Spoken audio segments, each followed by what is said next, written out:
Chapter 1434, Back in Northern Border City. Miss Wu, what are you preparing? Feng asked. Feng Wu heard Feng, but she gave him an instruction without looking up. Mr. Feng, you're right on time. Quick, boil some water for me. Feng was dumbfounded. Everywhere he went, he was a revered figure. Even those who worked in the imperial palace treated him with respect, and Zhou Qingwan herself had to address him respectfully.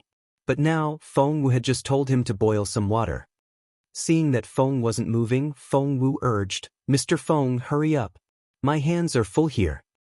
Feng smiled wryly and found Feng Wu very interesting. He did as he was told. Sitting down behind the biggest stove, he moved a finger slightly, and a flame jumped out from his fingertip to ignite the firewood.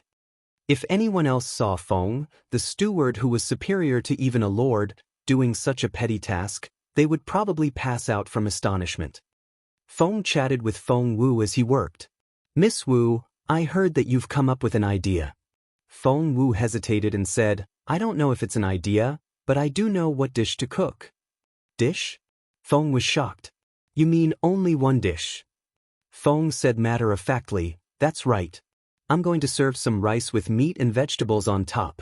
Fish-flavored sliced pork over rice. How does that sound? Feng didn't know what to think, because he didn't quite understand it.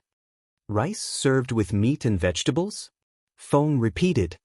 Yes. Feng Wu chatted with him as she busied herself with cooking. Basically, you pour the mixture over the rice. Is that even edible? Feng was very doubtful. Of course it is.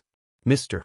Feng, that sweet and sour taste mixed with a pinch of hot chili is going to wake your taste buds up. Feng Wu said happily, because she had high expectations for the dish. However, Feng rejected the idea immediately. No. That dish won't do. Feng Wu was confused. Why not? Feng smiled wryly. His Royal Highness hates spicy food, and he'll never touch anything that's slightly spicy. Miss Wu, you should cook something else, because this dish is never going to work. However, Feng Wu remembered something. That didn't seem right. Back when they were in Northern Border City, Jun Linyuan had indeed refused to eat at first, but then, he might have elegant movements, but he ate as much as everyone else. Your crown prince doesn't eat spicy food, you said? Feng Wu asked. Feng nodded solemnly. That's right. He never touches anything spicy, because it'll give him an allergic reaction. So Miss Wu. Teehee. Feng Wu chuckled. Mr. Feng, who are you kidding? Your master was so happy with my spicy dishes that he practically licked the plates clean. Allergic to spicy food? You'll have to try harder if you want me to believe that. Feng gave Feng Wu a strange look. His Royal Highness really ate it. Feng Wu said, that's right. He didn't just eat it, he ate a lot of it. He practically gulped up everything that was left on the plates. Feng asked, when did that happen? Feng Wu said, when he was in Northern Border City. Feng rubbed his forehead. That was why the Crown Prince had lost a lot of weight when he came back. Is this fish-flavored sliced pork only slightly spicy? Seeing that Feng Wu wouldn't change her mind, Feng asked another question. Chapter 1435. Your Royal Highness, what would you like to know? Feng Wu waved her hands. It's mostly sour and sweet, so please don't worry. Plus, I've chopped up all the ingredients already and I don't want to waste them. Otherwise, I can cook something else. There's one more thing. Feng smiled bitterly. Feng Wu paused. What is it? Feng said, His Royal Highness doesn't eat fish. To be more precise, he hates fish. Feng Wu was dumbfounded. Feng smiled wryly. Therefore, Miss Wu, please cook something else, because this dish really is going to offend His Royal Highness. Feng Wu chuckled when she heard that. You're mistaken. There's no fish in this fish-flavored sliced pork. Feng was dumbfounded. Feng Wu said, there's a story behind it, quite a long one actually, but since we don't have anything better to do at the moment, I'll tell you about it. Hence, Feng Wu told him how fish-flavored sliced pork was created. Once upon a time, there was a family who loved eating fish, and they were quite particular about the flavors in their fish dishes as well. Hence, they created a special recipe for fish. One day, the wife chopped too many ingredients. She didn't want to waste them, so she used them in another stir-fry, but wasn't sure if it would taste good. She was still worrying about it when her husband came back. The husband was amazed by how delicious the dish was, and the recipe became known as fish-flavored stir-fry. Therefore, there's no fish in fish-flavored sliced pork. Feng Wu grinned at Feng. The main ingredient in fish-flavored sliced pork was lean pork, which was cooked with wood ear and dried slices of tender bamboo shoots, and used condiments like oil, salt, soy sauce, vinegar, and cooking wine, as well as chopped scallion and garlic. When all was said and done, Feng Wu was a cultivator, and she was great with her knife. Each piece of pork was chopped into 6 cm long slices of the same thickness. She then seasoned the pork with salt and cooking wine before coating the shreds evenly in starch.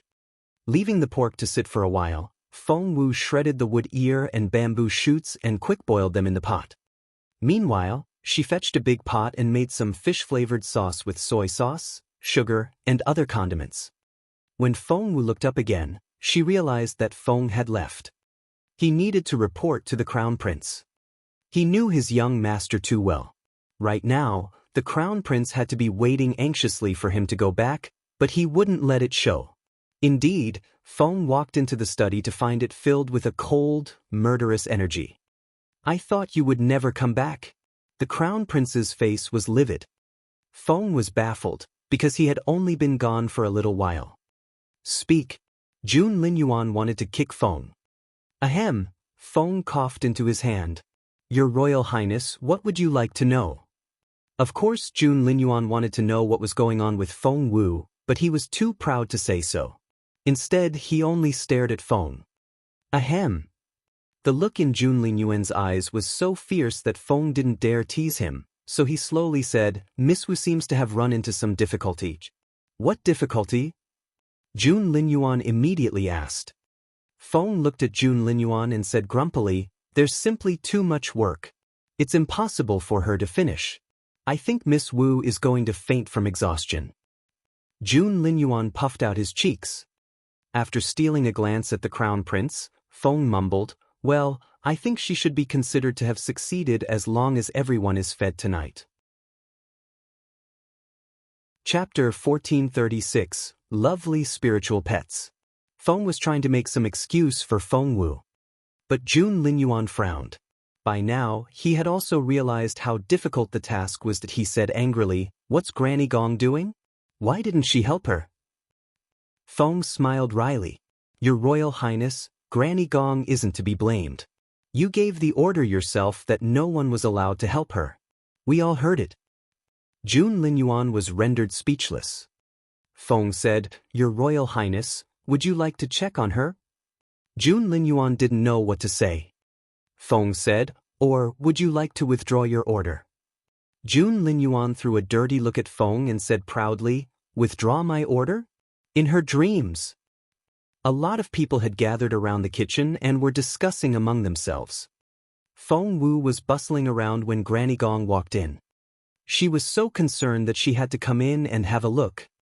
As soon as she entered, she saw that Feng Wu was chatting with Feng as she worked, so Granny Gong asked, "Miss Wu, are you sure you don't need any help?" Feng Wu tossed the sliced pork into the oil in the wok on medium heat. As she stir-fried the meat, she said, "Jun Linyuan said no help was allowed. He'll be angry if he knows you tried to help me." Granny Gong sighed in resignation. "Is that the only dish you're going to make?" Seeing the red sauce, Granny Gong frowned, because she knew that His Royal Highness didn't like spicy food. Feng Wu nodded. "One dish is more than enough." It wasn't just any fish-flavored sliced pork, because Feng Wu had added liquid spiritual essence to it. The liquid was the product of the formation core in Grand Secretary Feng's manor. Feng Wu had set up a special pond there which produced 1 drop of liquid every day and which could be used to enhance physical strength. The rapid progress which her family members had been making was also a result of this liquid. Feng Wu had added 1 drop before she scooped the fish-flavored sliced pork out of her wok. Nothing changed at first, but as time went by, an aroma filled the air. "Hey, what's that smell?" Granny Gong found the aroma very appetizing. Feng Wu wasn't going to tell her about the liquid, so she only smiled and said, I guess this fish-flavored sliced pork just smells so nice. The food in the Crown Prince's residence was supposed to be specially tailored with spiritual essence. Although she had only made one dish, it contained as much spiritual essence as all the dishes combined, if not more. Feng Wu was an amazing cook to begin with. With the help of the liquid, when the delicious smell spread out of the kitchen through the closed door, hey, what's that smell? That's wonderful. How can it smell so nice? My stomach is growling. No one in the Crown Prince's residence was allowed to help Feng Wu. Luckily, she still had her two spiritual pets, Little Phoenix and the tiger cub. Feng Wu asked Granny Gong, what's the rule here? Do you usually eat in your own quarters, or is there a big dining hall? Feng Wu noticed that there was a huge empty space right next to the kitchen, and tables and benches had been arranged in neat rows. It looked like a place where people went to eat. Granny Gong said, His Royal Highness doesn't like the residence to smell like food, so almost all the servants eat here. That'll be much easier, then. Feng Wu then gave instructions to the cub and Little Phoenix, telling them to set out the plates. Chapter 1437. Amazing. 1. The two pets were very efficient for their tiny sizes. They each held a stack of white plates and set one down at each seat. Feng Wu walked behind them and filled the plate with rice. There was one standard spoonful of rice on each plate. And it wasn't ordinary rice. Because Feng Wu had run out of time, she had to cook the rice with her own fire attribute, and she had applied quite a few different techniques. This was the first time Feng Wu had tried to cook with her own fire, so when the rice was out of the pot, wow. Even Feng Wu herself was amazed.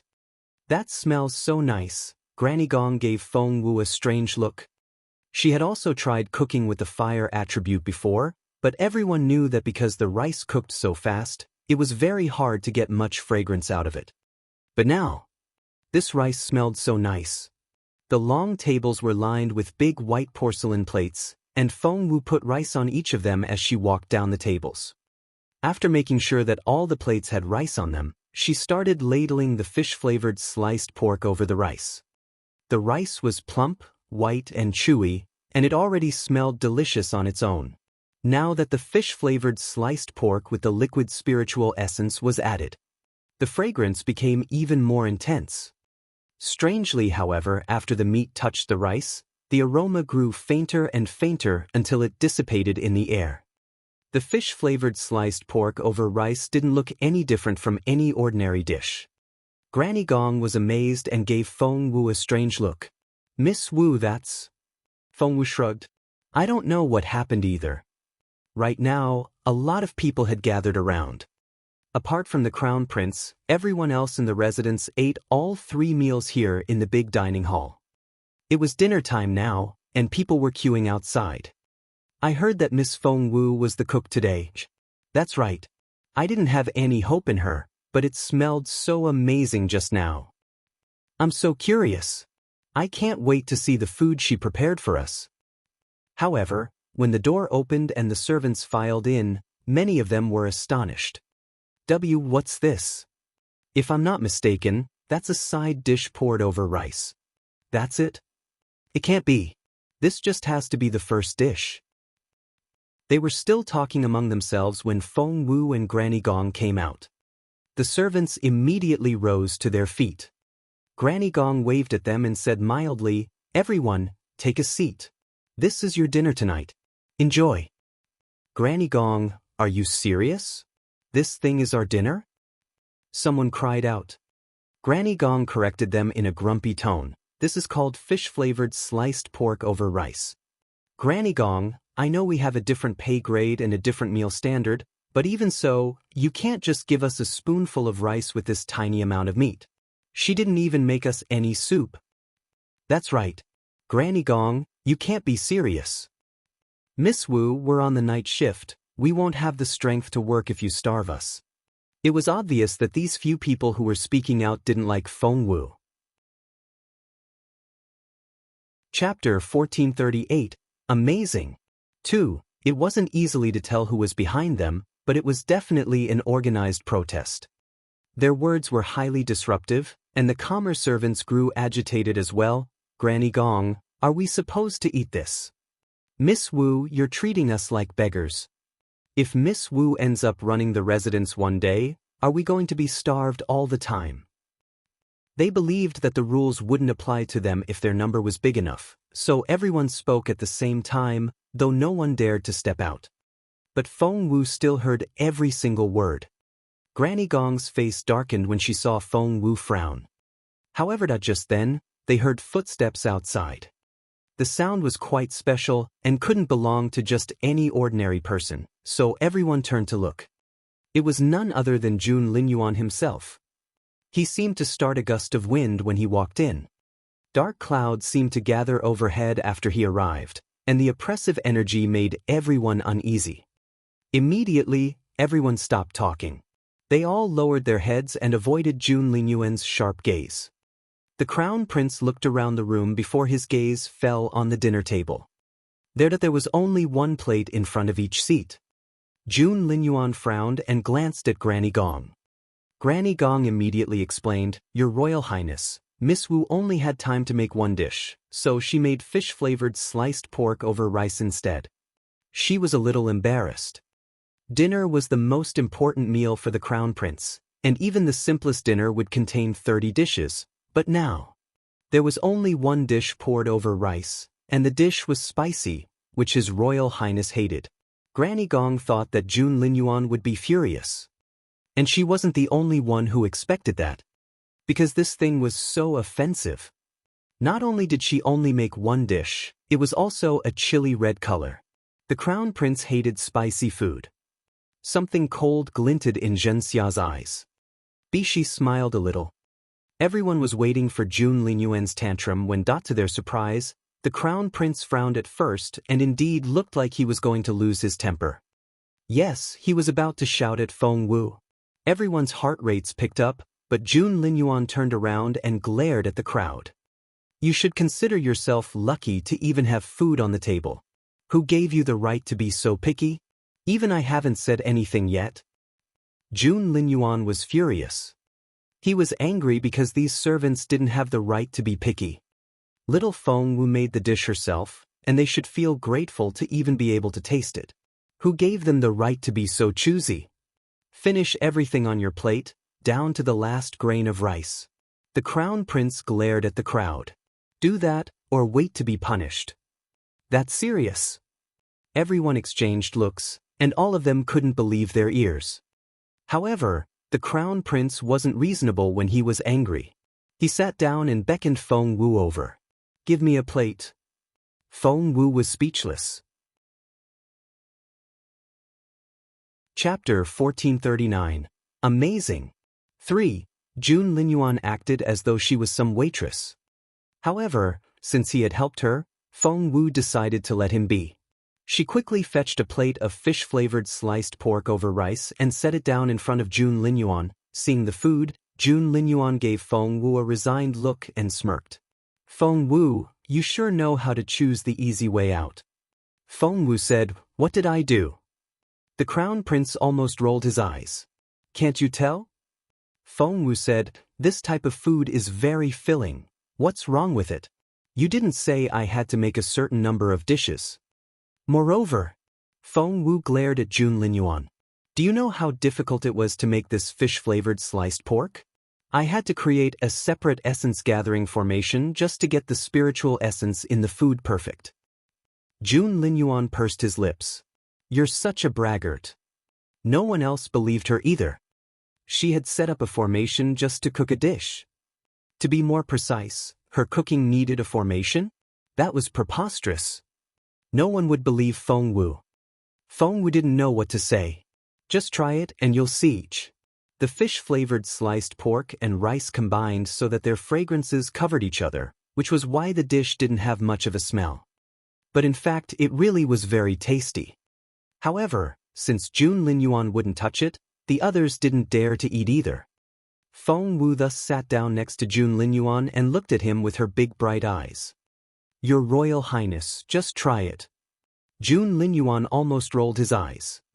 It was a spicy dish. He could tell from the smell. Everyone around him knew that he didn't touch anything spicy, so if he ate it now, he would be so humiliated. Hence, Jun Linyuan threw down the chopsticks he had just picked up. Feng Wu stared at Jun Linyuan in bewilderment. What did he do that for? Jun Linyuan. What the hell is this? Is it human food? Jun Linyuan glared at Feng Wu. Feng Wu was speechless. She wanted to lose it, but she knew better than to yell at Jun Linyuan. She couldn't afford to be mad at him. The man was all about saving face. If she got mad at him in front of all these people, the consequences would be unimaginable. This man wouldn't be forced. Hence, Feng Wu tugged at Jun Linyuan's sleeve and spoke in a low voice that only he could hear. Jun Linyuan, Your Royal Highness, please try it. I almost cut my finger off when I made the dish. Please try it. She sounded so pitiful.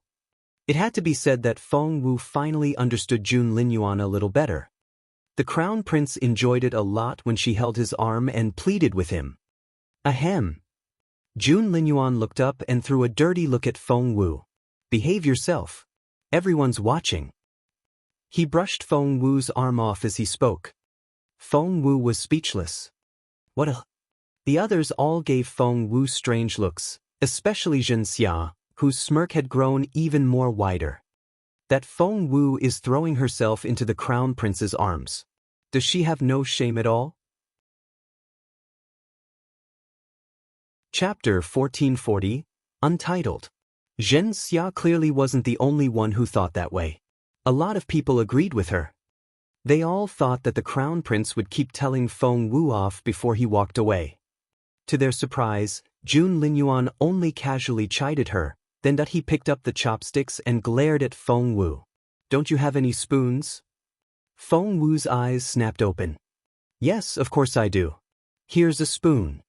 Feng Wu immediately brought him a porcelain spoon.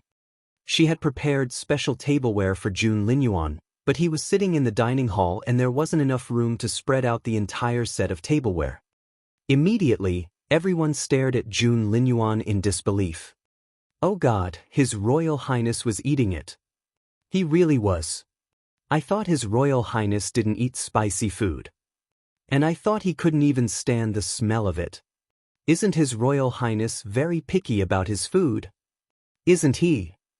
None of them could believe that the respectable Jun Linyuan would eat such simple food, not to mention that it was a spicy dish, his least favorite taste. To their surprise, Jun Linyuan ate it. He frowned when he took the first bite, and looked like he was going to flare up the next moment. Everyone held their breaths, fearing that he might direct his anger at them. However, that they waited and waited, but nothing happened. The Crown Prince then ate another spoonful. And the crowd was speechless. Everyone's eyes widened. How was that even possible? They were already very surprised when the Crown Prince didn't lose his temper, but he had taken another bite. Exactly how considerate was he? They thought that Jun Linyuan would stop after 2 bites and put down the spoon. However, that the Crown Prince wouldn't stop eating. Everyone was speechless. They were so shocked that they didn't know how to express their feelings. His Royal Highness is still eating, so maybe it's actually quite nice. What are you thinking? It's just some rice with a little bit of meat and vegetables. How can it be tasty? I'll chop my own head off if that thing tastes good. You have a point. Miss Feng had to cook for 3,000 people, so taste would be her last concern. It's already very amazing that she could cook a meal at all. Since His Royal Highness is eating it, let's show Miss Feng some respect as well. They had to admit that His Royal Highness was being very nice to Feng Wu. Despite the big frown on his face, he was still trying to support her. Zhen Xia and the others exchanged looks, and all of them frowned. How could His Royal Highness stand such food? That was so infuriating. Many servants felt just as indignant. Chang San used to have 3 deputies, and after he left, one of them known as Ho Si was promoted. Like Feng Sun, Ho Si was quite a lively man. A plate of food was right in front of him at the moment, so he rolled up his sleeves and chuckled. Since His Royal Highness has started, I'm going to have my dinner as well. Let me try Miss Wu's great cooking. Ho Si believed that he had to take his young master's side. If His Royal Highness was on Miss Feng Wu's side, he should be as well. No matter how horrible the food tasted, he had to say that it was delicious. Chapter 1441, Untitled. Hence, Ho Si picked up a spoonful of food, closed his eyes and stuffed it into his mouth. As soon as the food entered his mouth, dense spiritual essence filled his mouth, waking up all his taste buds. Holy shit! Ho Si was astonished. How could anything be so delicious? When he swallowed the food, the satisfying sensation was indescribable. After standing there in astonishment for 3 seconds, Ho Si finally returned to his senses. He opened his eyes and gave Jun Linyuan an accusing look. The Crown Prince was such a good actor. Ho Si had thought that the Crown Prince was forcing himself to eat because he was trying to help Feng Wu save some dignity, but the truth was that it was so delicious. After tasting the dish, Ho Si resumed eating and wolfed down the food on the plate. It wasn't just because it was delicious. Ho Si had the distinct feeling that this food was going to benefit his cultivation greatly. The others were amazed by the way Ho Si ate. There was a reason it was Ho Si who took over Chang San's position. The man was such a great actor. Two brothers known as Luo Bai and Luo He looked at each other in bewilderment. They were both Ho Si's subordinates. "Captain, isn't that a bit over the top? Is that thing really so tasty?" Luo Bai, the livelier one, asked. Luo He also stared at Ho Si. Ho Si immediately shook his head. "No, it's not tasty at all." The others saw the light. They were right. Ho Si glanced at Luo Bai before shifting his gaze to the plate in Luo Bai's hands. "It's not worth eating. I'm sure you don't want it." Surprised, Luo Bai nodded in bewilderment. The next second, Ho Si snatched the plate out of his hands. "What?" Before everyone else realized what was happening, Ho Si had eaten Luo Bai's portion. He then reached out to Luo He, asking, "You don't want this, right? Don't let it go to waste." Luo He wasn't stupid. He found it very strange that Ho Si wouldn't stop eating when he said the food wasn't good at all. Hence, Luo He scooped up some and put it into his mouth. Ho Si's face immediately darkened.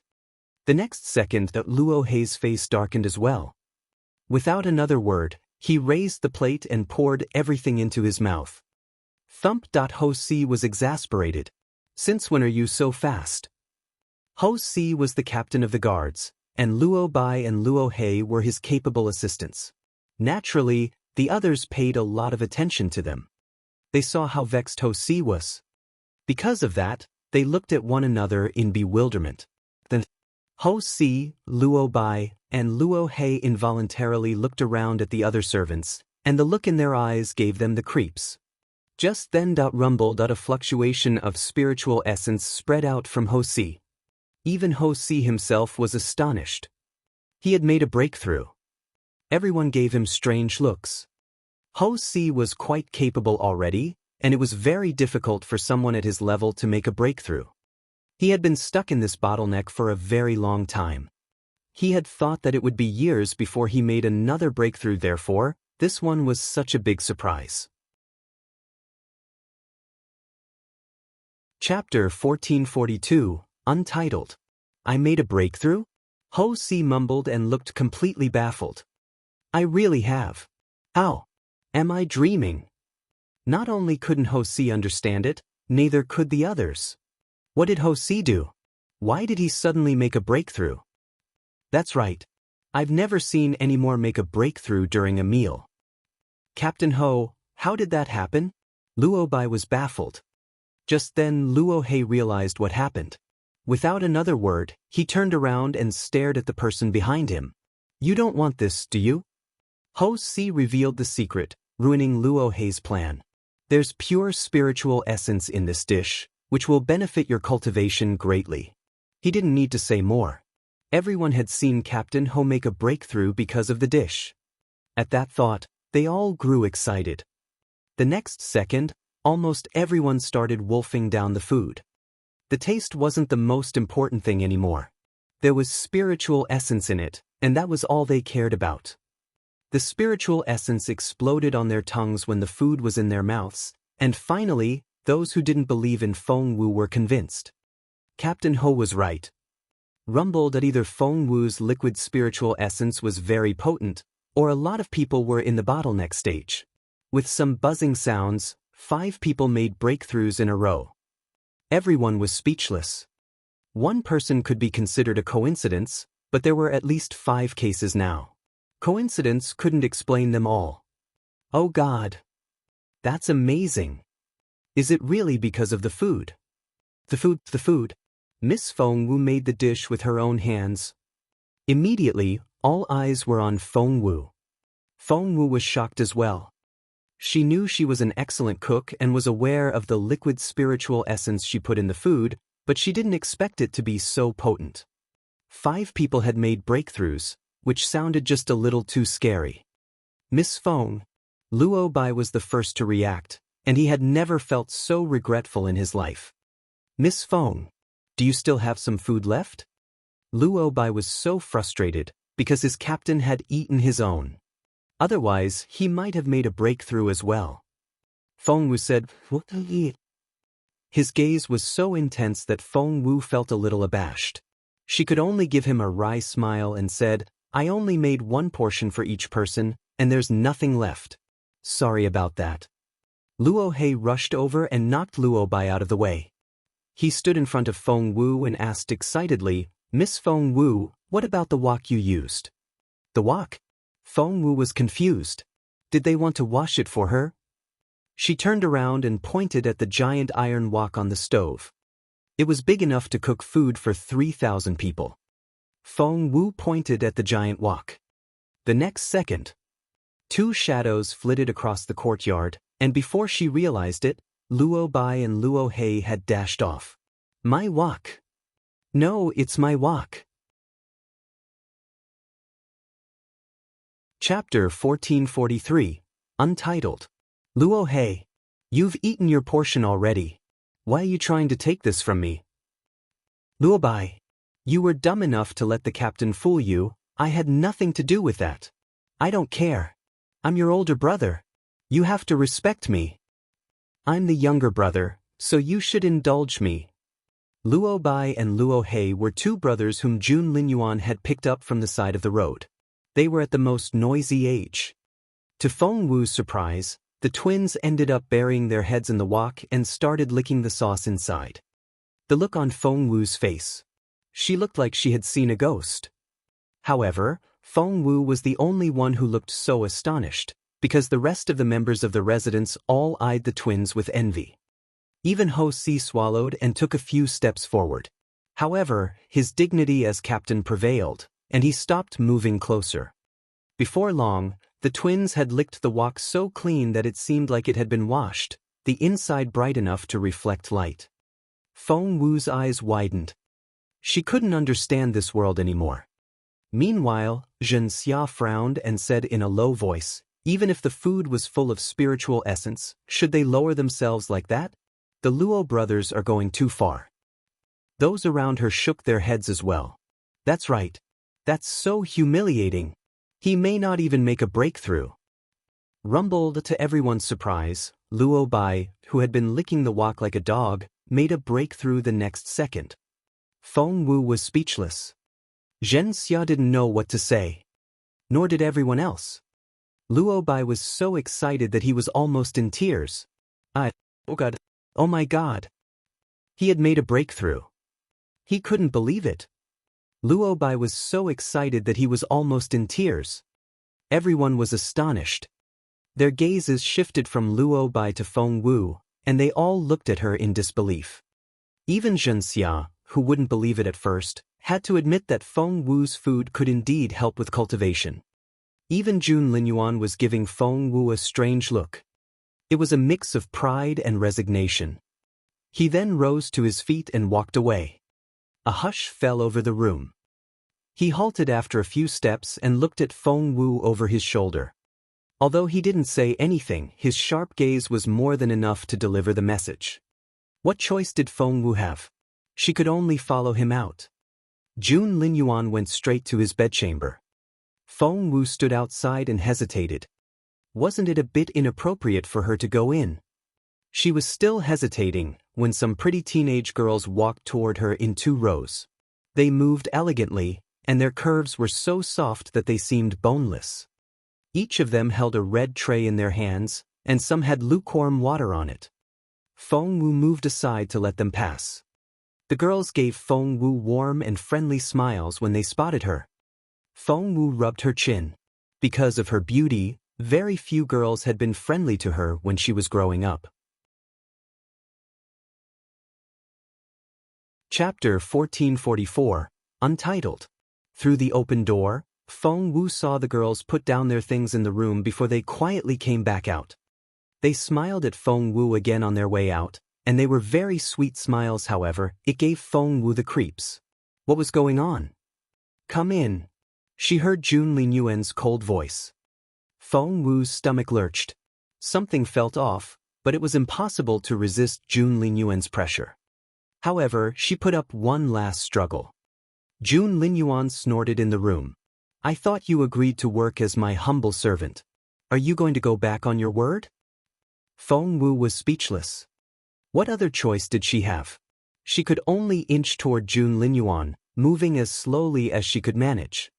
The crown prince looked at the way she lowered her head and was very amused. Did she think the work would disappear if she stalled for time? The longer she put it off, the worse it would be. Come over here. Jun Linyuan patted the stool by his bed and gestured at Feng Wu to come closer. Feng Wu pouted and stared at him. Jun Linyuan ignored her and lay down on the bed, resting his head on his hands. Looking from the basins of hot water to Jun Linyuan's casual demeanor, Feng Wu was dumbfounded. This is... The crown prince glanced at Feng Wu and asked, What do you think? Feng Wu said, Please don't tell me that I have to wash your hair for you. The crown prince nodded. Feng Wu said, Jun Linyuan, are you a 3-year-old? Can't you wash your hair on your own? Why do you need other people to wash it for you? Jun Linyuan's face darkened.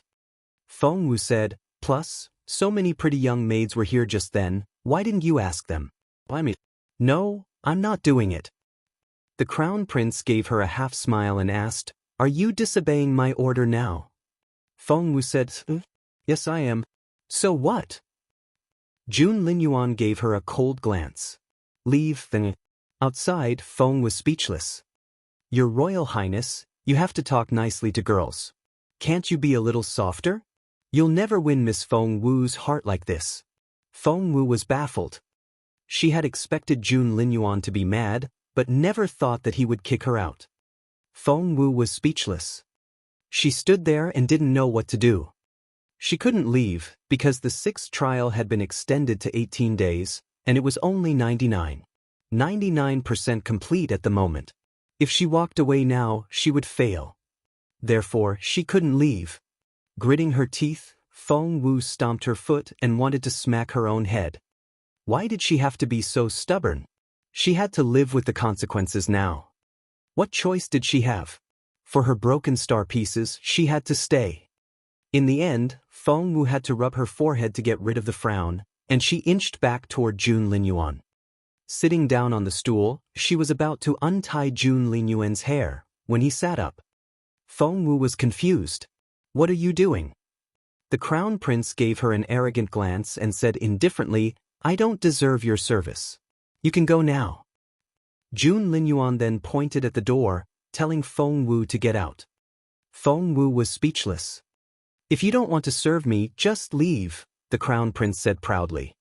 Feng Wu was speechless. She wanted to go. She wished she could leave now and never come back. Chapter 1445, Untitled. The last thing she wanted was to become his little maid. But she didn't have a choice, she had to wake her beautiful master up, and that task was more important than her life. Therefore, Feng Wu took a deep breath to calm down. She had tried the gentle approach, but Jun Linyuan was still so arrogant, so she had to change her method. Putting on a serious look, Feng Wu glared at Jun Linyuan and pushed him back down. Hey, that's enough. Sit yourself down. Jun Linyuan glared at Feng Wu and wondered why she dared to yell at him. However, before he could react, Feng Wu had forced him to sit down. and the crown prince let her. The way Feng Wu washed his hair was quite rough, because she needed to get it done as soon as possible. However, Feng Wu, be gentle. Feng Wu, do you even know how to serve others? Feng Wu. The crown prince, who was known for being reticent and aloof, was yelling like an angry young lion now. Outside, Feng and Granny Gong exchanged looks and shook their heads. Miss Wu was amazing. The crown prince only behaved like a normal teenager around her. Inside, Feng Wu finally finished washing Jun Linyuan's long black hair. Jun Linyuan had ordered her around the entire time. He was as difficult as always. He had no fewer rules for washing his hair than when he took a bath. At his request, Feng Wu rinsed his hair as many as 9 times, and she was exhausted. Luckily, it was finally over. Feng Wu fetched a thick towel, wrapped it around Jun Linyuan's black hair, and heaved a sigh. Serving Jun Linyuan was so draining. She would rather go through hell 9 times than follow his orders. Hearing the sounds inside, someone outside soon opened the door. The maids from earlier filed in again, and within minutes, they tidied everything up and left the room when Feng Wu was still feeling baffled. Feng Wu was about to go out, when she heard Jun Linyuan snort. "Where are you going?" She looked back at Jun Linyuan in bewilderment. "I thought we're done here." Jun Linyuan smirked. "Leave, then." Feng Wu was speechless. She knew it couldn't be that easy. Jun Linyuan had asked her to wash his hair repeatedly and to give him a head massage. It had taken Feng Wu over an hour to do everything. "What do you want now?" Feng Wu sounded very impatient. The crown prince was very sensitive, and he immediately detected her impatience. He snorted and looked away. His attitude was very obvious. Feng Wu was speechless. "Jun Linyuan, are you asking me to dry your hair now?" Feng Wu asked grumpily. Jun Linyuan rolled his eyes and gave Feng Wu an accusing look. Feng Wu rubbed her own forehead. She was so baffled. "Your Royal Highness, you're a very capable cultivator with the fire attribute. Activate your spiritual essence and your hair will dry instantly." Why did he have to dry his hair with a towel? That was so. Chapter 1446, Untitled. The Crown Prince immediately flushed. He glared at Feng Wu and said, "So, you're going to leave before your work is done?" Feng Wu felt so helpless. "You can solve that problem by simply moving a finger, so why do you have to order me around? Do I look like an easy target?" Jun Linyuan glared at Feng Wu. "Go then." "No." Feng Wu was speechless. She wanted to smack her own head again. She had only just warned herself not to get mad at Jun Linyuan, but she had forgotten again. She still had the 6th trial. Feng Wu took a deep breath and forced herself to calm down. She raised both hands over her head. Fine. Drying your hair, is it? No problem." She knew that if they continued quarreling, she would have to charm Jun Linyuan again later. So why bother? Seeing that Feng Wu didn't even want to quarrel with him, Jun Linyuan felt even more frustrated. But he also knew that he had pushed Feng Wu to the brink of losing her temper. Feng Wu walked up to him and ripped off the thick towel wrapped around his head. She was quite rough about it. Jun Linyuan frowned involuntarily. The room felt a little stuffy. After that, Feng Wu's hands started to emit warm energy, and it was getting stronger.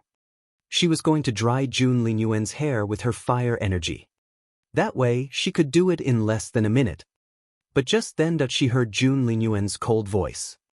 "Is that how you're going to deal with my hair?" Feng Wu stopped rubbing and looked at Jun Linyuan in bewilderment. "What are you talking about? This is the quickest way." However, once his hair was dry, he would run out of excuses to keep her here.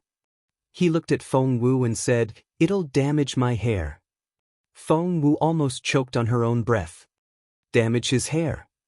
"I didn't know a man like you would care about the quality of your health. Jun Linyuan, you're so full of surprises." Feng Wu chuckled. The crown prince looked abashed, and he glared at Feng Wu. "Leave then." "Please don't say that." Feng Wu waved her hands.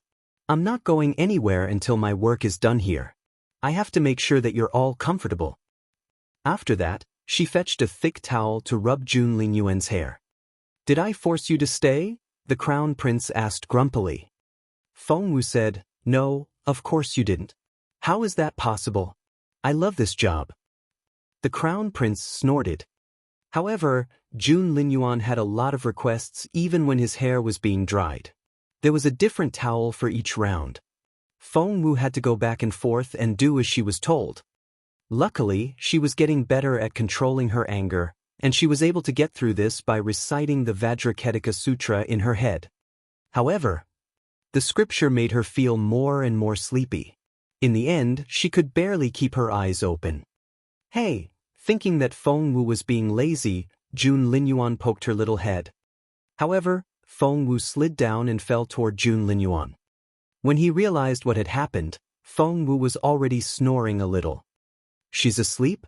The crown prince was amazed. What he didn't know was. Chapter 1447. What did you do to me? Feng Wu had been working for him since that morning and was exhausted. It was only natural that she felt sleepy.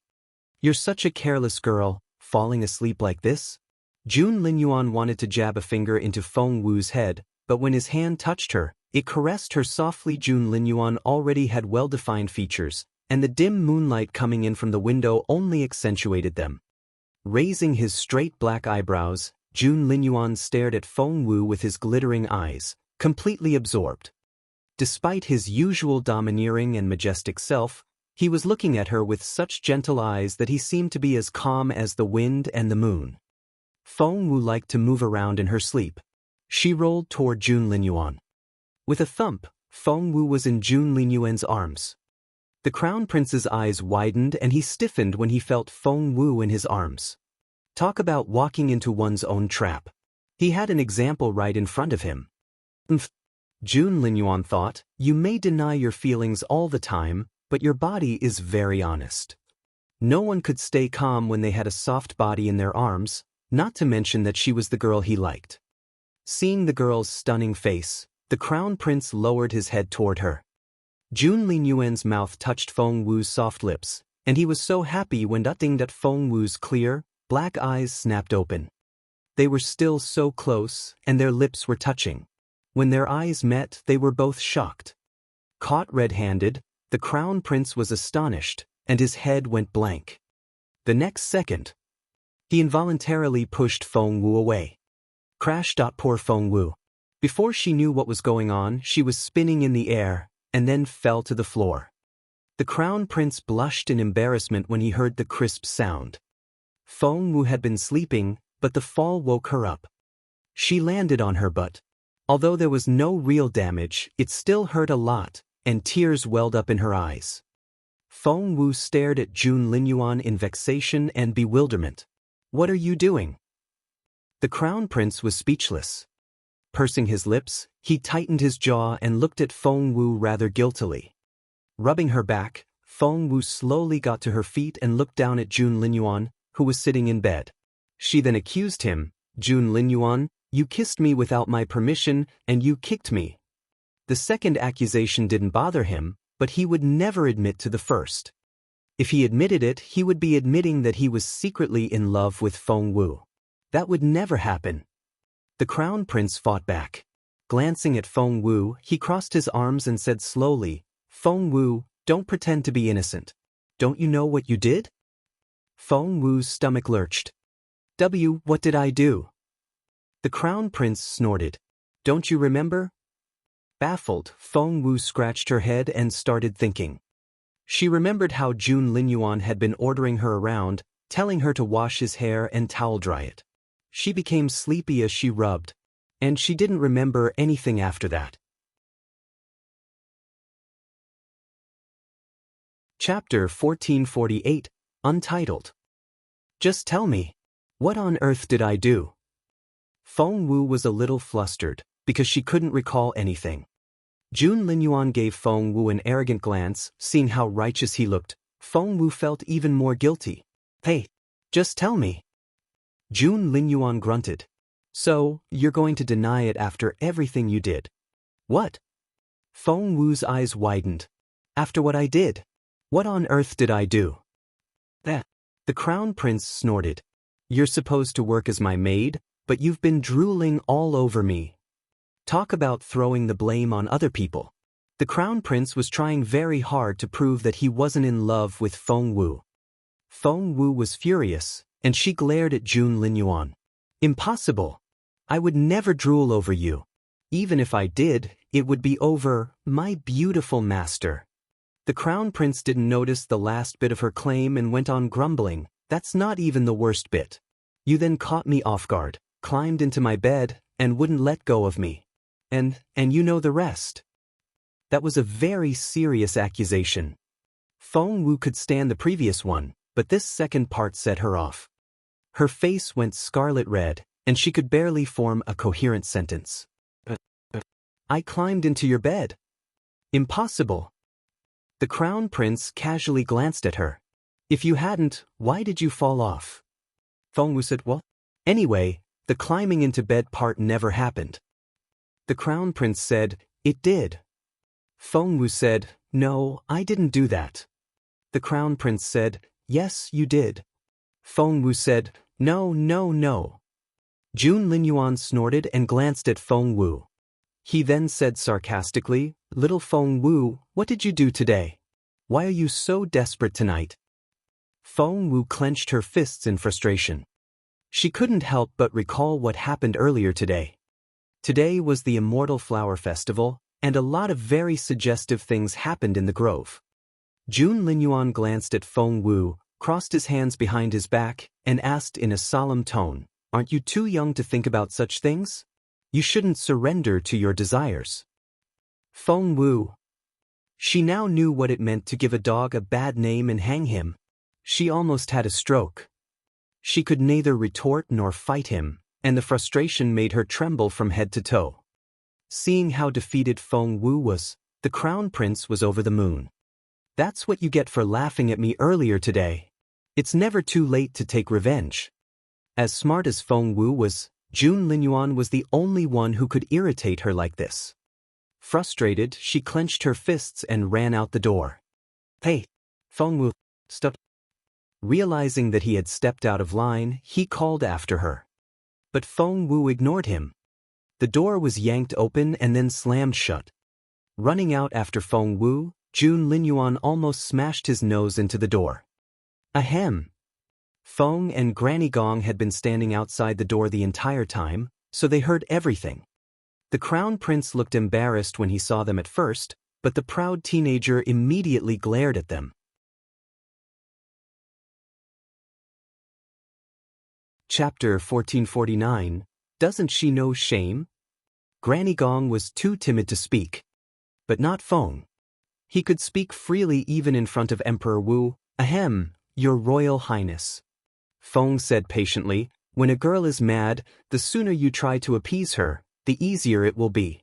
It'll be very difficult to make her happy if you leave it for too long. Jun Linyuan had wanted to find Feng Wu, but he realized what he was doing when he heard Feng. Me appease her? Feng, you must be out of your mind. He then shut the door from inside. Feng was speechless. Granny Gong heaved a sigh. I'll go talk nicely to Miss Wu. Her young master had made the mess, but she had to clean up after him. Feng nodded in resignation. Feng Wu dashed off in frustration. She ran all the way out of the crown prince's residence and back to the Feng manor. She bumped into a person outside Fallen Star Yard. Watch where you're going, the person cried out. After recognizing Feng Wu, she immediately shut up. It was none other than Feng Lu herself, and Dugumingshi was with her. Although she had lost her baby, she and Lady Wang had somehow managed to make Dugumingshi care even more for Feng Lu, and they were preparing for an engagement reception. Feng Lu was furious when she saw Feng Wu.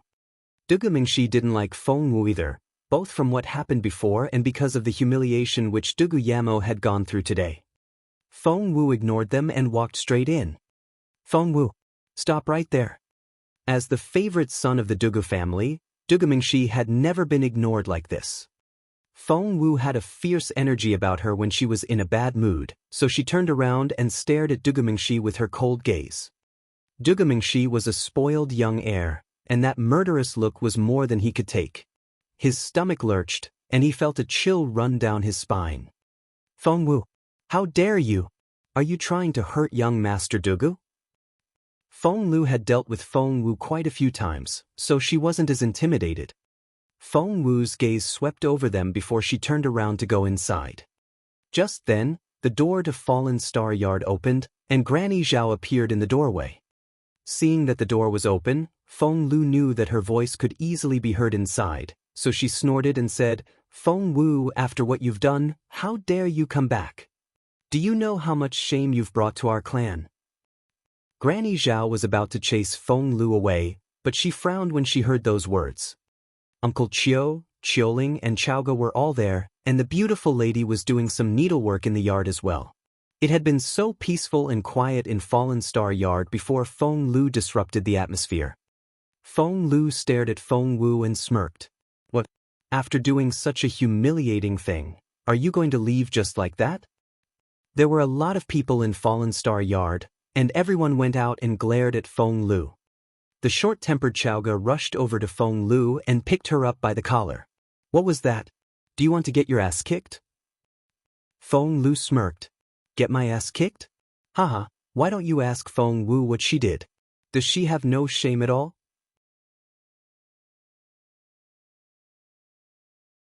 Chapter 1450, Untitled. Chaoga raised a fist, but Feng Wu shook her head. "What did I do? What do you mean?" Feng Wu decided to stop ignoring Feng Lu. She walked up to her and gestured at Chaoga to put her down. Once released, Feng Lu started mocking Feng Wu again. "What did you do?" "Feng Wu, the entire capital city has heard of it. Stop pretending." Feng Wu said calmly, "Speak or go away." Seeing her elaborate speech received with nonchalance, Feng Lu was furious. She smirked. "You can quit pretending already. You're just a despicable maid now. How dare you act pretentiously in front of me?" "A despicable maid?" Granny Zhao and the others were all surprised. What was that supposed to mean? Feng Lu snorted. "You don't know? Feng Wu has been turned into His Royal Highness's personal maid." Chaoga paled and grabbed Feng Wu by the arm. "Xiao Wu, is that true?" Feng Wu was already mad because of what Jun Linyuan had done, and hearing Feng Lu's slander, she almost had flames coming out of her eyes. She stared at Feng Lu with a cold look in her eyes and didn't say a word. Thinking that Feng Wu was intimidated, Feng Lu rejoiced, and her tone was even more sarcastic. "Of course it's true. So many people in the Immortal Flower Grove heard it. The Crown Prince only said it in passing, but Feng Wu couldn't wait to say yes. Do you know what people outside are saying now? When I went to the Duggar family today," Feng Lu spoke in a serious tone, "they asked me about it, and wondered why a daughter of the Feng clan would want to become a bed-warming maid. Do you know how embarrassed I was when Aunt Dugu asked me that? I was so humiliated." "Feng Wu, can you think about other people when you do something like this in the future?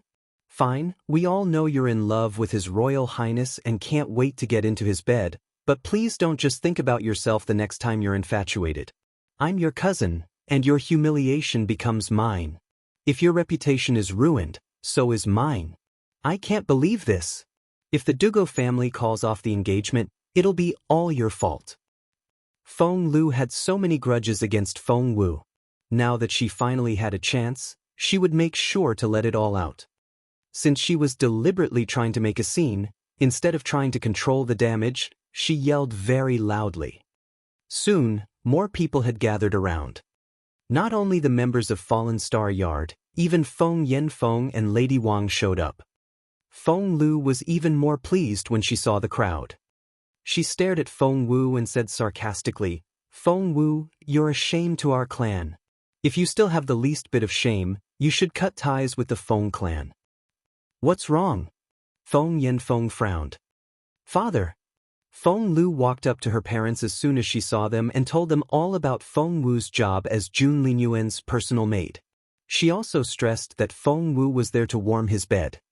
Warm his bed? Lady Wang looked astonished, and she stared at Feng Lu in disbelief. You can't make up stories like that. I'm not. All the people in the immortal flower grove heard it. I'm not making up any stories. Feng Wu, tell us. Did you or did you not agree to become the crown prince's personal maid?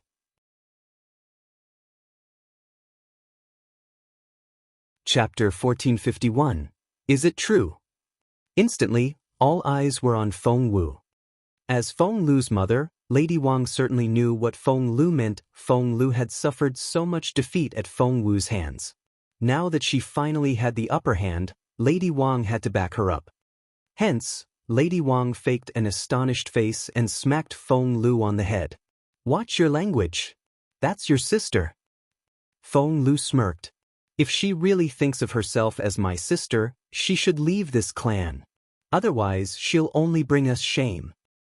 Lady Wang gritted her teeth and cast a stern look at Feng Lu. How can you say such things about Feng Wu? Your sister isn't like that. As she spoke, she smiled at Feng Wu. Xiao Wu, do tell us. Xiao Lu wasn't telling the truth, was she? Surely you wouldn't bring such shame to our family like that. What a question. One could tell how much she hated Feng Wu. Feng Wu didn't know how to describe her feelings right now. Had it not been for the mission, she would never have become Jun Linyuan's maid. Despite her frustration, she kept her face unperturbed. She then glanced at Lady Wang and said indifferently, Jun Linyuan's maid? That's me. What? Lady Wang stared at Feng Wu with unblinking eyes. What did you say? You're really warming his bed now? Feng Wu smirked. My lady, what's that look on your face? Do you think Feng Lu can get this job even if she wants it? Wow! Lady Wang sucked in her breath. You, Lady Wang didn't expect to hear such a bold claim. Aren't you ashamed? Lady Wang went scarlet red in the face. Feng Wu smirked. Ashamed? Other people can't get this opportunity even if they beg for it. Shouldn't I be honored? What's shameful about it? You, Lady Wang was so furious that she pointed a shaking finger at Feng Wu. Feng Lu stared at Feng Wu in astonishment as well. She had tried to attack Feng Wu with that piece of news, but Feng Wu didn't care at all. Not only that, she was actually proud of it. Feng Lu didn't know what to say. She felt as if she had thrown a punch with all her strength, only for her fist to hit cotton. The beautiful lady took Feng Wu's hand and looked very concerned. It broke one's heart to see her like that. You're shameless. Lady Wang pointed at Feng Wu's nose. However, Feng Yanfeng smacked her hand away. Ahem. Crossing his hands behind his back, Feng Yanfeng looked at Feng Wu with an expressionless face. He suddenly cleared his throat and gestured at Feng Wu to walk to the side with him. He stared at Feng Wu once they were alone. Feng Wu frowned. Uncle, if there's nothing else, I'm going back inside. Stop. Feng Yanfeng stopped her. Feng Wu looked over her shoulder.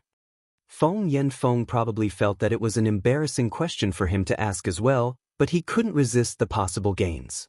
In the end, he cleared his throat and asked, Is Feng Lu telling the truth? Feng Wu looked at him in bewilderment. It only made Feng Yanfeng even more embarrassed, but he still snorted and asked, Is it true, the thing between you and His Royal Highness? Feng Wu said casually, If by the thing, you mean me becoming his personal maid.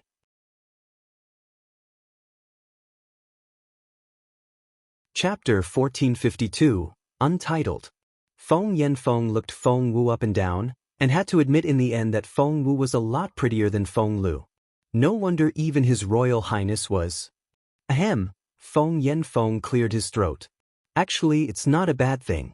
Feng Wu only gave him an indifferent glance, because she already knew what her uncle was getting at.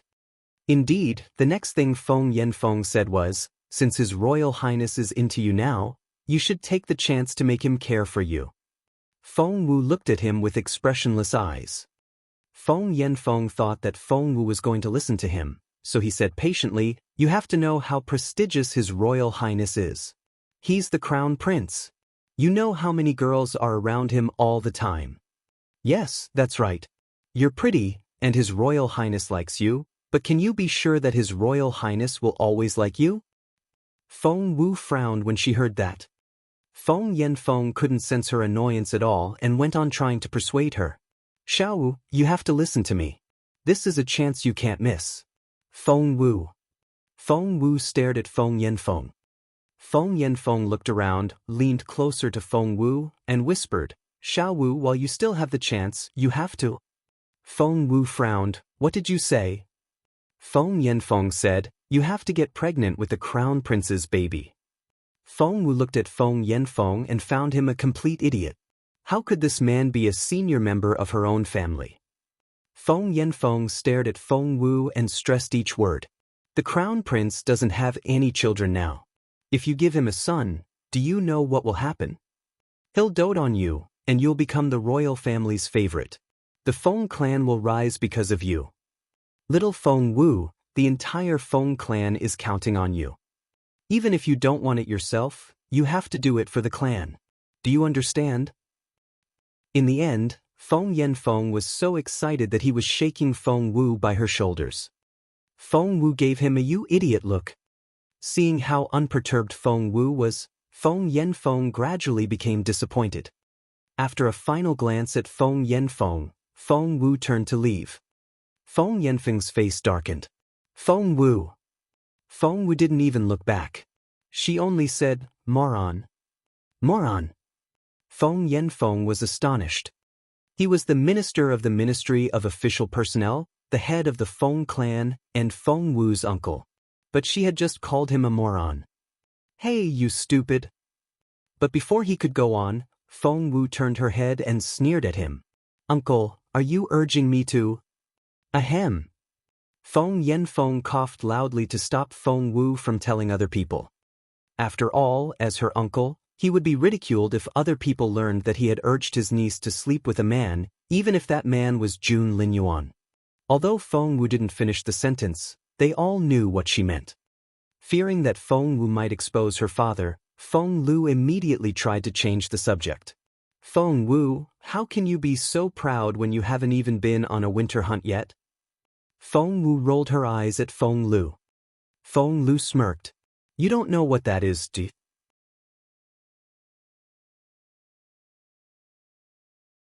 Chapter 1453, Untitled. Feng Wu decided to let the idiot go on. Feng Lu gloated. Of course you don't know what it is, because you're not qualified to go. You can't even be there. That's so funny. Chaoga was so mad that she wanted to hit Feng Lu. After her initial rage, Feng Wu had calmed down by now. She stopped Chaoga and let Feng Lu continue her performance. Are you done? Feng Wu looked at her. Feng Wu, you don't know what to say now, do you? Feng Lu laughed in satisfaction. Feng Wu then slammed the door shut. Feng Lu and the others were shut out. Hey, Feng Wu, open the door. How dare you shut me out? Feng Lu kicked the door in frustration. However, the door wouldn't budge no matter how hard she kicked. Suddenly, a hush fell over the crowd. Feng Lu turned around and almost jumped in fright, because an old woman was standing behind the crowd. And that old woman was staring at her with a very grim look in her eyes. Jeet Granny Gong. Feng Lu felt a chill run up her legs. Granny Gong was only a chief maid when she was in the crown prince's residence, but when she came outside, all the noble ladies of the empire had to address her politely and show her no less respect than they showed Lady Northern Feng. Therefore, when Granny Gong stood outside Fallen Star Yard with a grim face, Lady Wang tugged at Feng Lu's sleeve to shut her up. Feng Lu swallowed. Granny Gong. Granny Gong slowly walked up to Feng Lu and suddenly smiled at her. Feng Lu was elated. Had she left a good impression on Granny Gong? Oh God, if she could earn Granny Gong's favor, her life would be so much easier. Feng Lu was thrilled, but there was a crisp sound, and Feng Lu was slapped in the face by none other than Granny Gong herself. Granny Gong, you? Feng Lu was astonished and felt wronged. The smile had vanished from Granny Gong's face, and her eyes were colder than ice. She stared at Feng Lu with her sharp gaze. Do you want to go on the winter hunt very much? Feng Lu said, Granny Gong, actually. You don't have to bother preparing for it now, Granny Gong said haughtily. Feng Lu stared at Granny Gong in surprise. Lady Wang realized what had happened, so she ran up to Granny Gong and tried to explain. Granny Gong, Lu didn't mean that. Actually, no one in the Feng clan except for Feng Wu is allowed to go hunting this time. After that announcement, Granny Gong gave them an arrogant glance and said, "Now, get out of here." Feng Lu still tried to explain, but Lady Wang tugged at her to stop her. After politely bidding Granny Gong farewell, Lady Wang took Feng Lu away. Feng Lu wouldn't accept it. "Mother, what are you worried about? She's just a nanny and the chief maid of the Crown Prince's residence at most. Why does she think she can control our clan?" Smack! Lady Wang slapped Feng Lu before she could finish. "Shut up now or you'll incriminate the entire Feng clan." Lady Wang had never been so mad at Feng Lu before.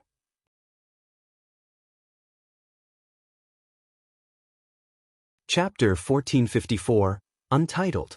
Feng Yanfeng had seen Granny Gong, but he thought he was too important to beg her, so he only gave her a nod and was ready to leave.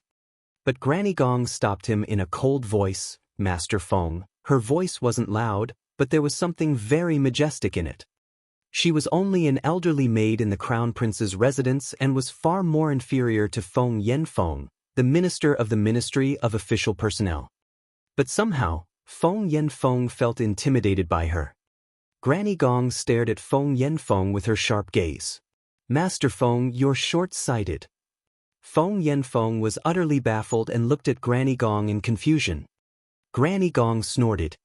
To her, Feng Yanfeng was an idiot. If he had a little more faith in Feng Wu, he would be able to see the Crown Prince's feelings for her and wouldn't think Feng Wu was a mere bed-warming maid. Feng Yanfeng was about to ask, when Granny Gong cut him off in her indifferent voice. "Master Feng, think it over. If you're perceptive enough, you may be able to grab this great opportunity." That was all the hint Granny Gong would give him. Great opportunity? Feng Yanfeng was dumbfounded. Yes, a chance to make the Feng clan rise again. Granny Gong stared at the front gate of Fallen Star Yard. To make the Feng clan rise again? Feng Yanfeng was thrilled. Can the Feng clan become one of the 9 major clans again? Granny Gong glanced at Feng Yanfeng. The 9 major clans? You can rise higher than that. Feng Yanfeng was elated. He wanted to ask more questions, but Granny Gong was done reminding him. "Master Feng, think it through." After that, Granny Gong walked past Feng Yanfeng and went into Fallen Star Yard. She thought that Feng Yanfeng should understand, because she had made it so obvious. However, Feng Yanfeng was still dumbfounded after Granny Gong went inside. A great opportunity to make the Feng clan great again? What could it be? Could it be Feng Wu? But even if Feng Wu actually climbed into Junlin Yuan's bed and gave him a child, it wouldn't be enough to make the Feng clan rise. Could it be that Feng Yanfeng's eyes lit up? Could it be that Feng Wu's child would inherit Junlin Yuan's great talent, and the Feng clan would rise because of that genius baby? Yes, that had to be it. Feng Yanfeng successfully persuaded himself and got very excited. He couldn't wait to see Feng Wu pregnant and give birth. "Father, you've seen it. Feng Wu was so mean to me." Feng Lu took Feng Yanfeng's hand and complained. Feng Yanfeng had recognized Feng Wu's importance now, so he would never let Feng Lu hurt her. Keep this in mind, no more conflict with Feng Wu. Feng Yanfeng glared at Feng Lu. "Any conflicts in the future, and you'll be held responsible."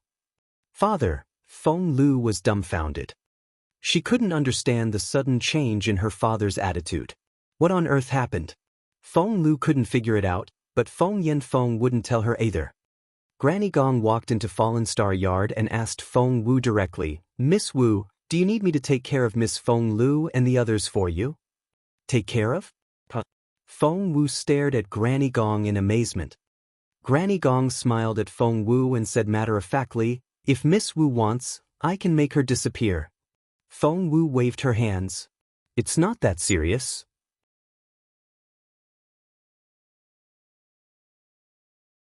Chapter 1455, Untitled. Granny Gong said, then I'll make sure she can't participate in the winter hunt. If we don't teach her a lesson, His Royal Highness will punish me when he hears about it. Feng Wu's eyebrows knitted tightly when Jun Lingyuan's name was mentioned, and she immediately cut Granny Gong off. Please don't bring up that name anymore.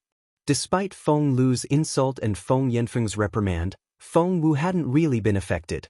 However, as soon as Granny Gong mentioned Jun Linyuan, Feng Wu flared up. Granny Gong wanted to say something, but hesitated. Her poor young master just didn't know how to express his feelings.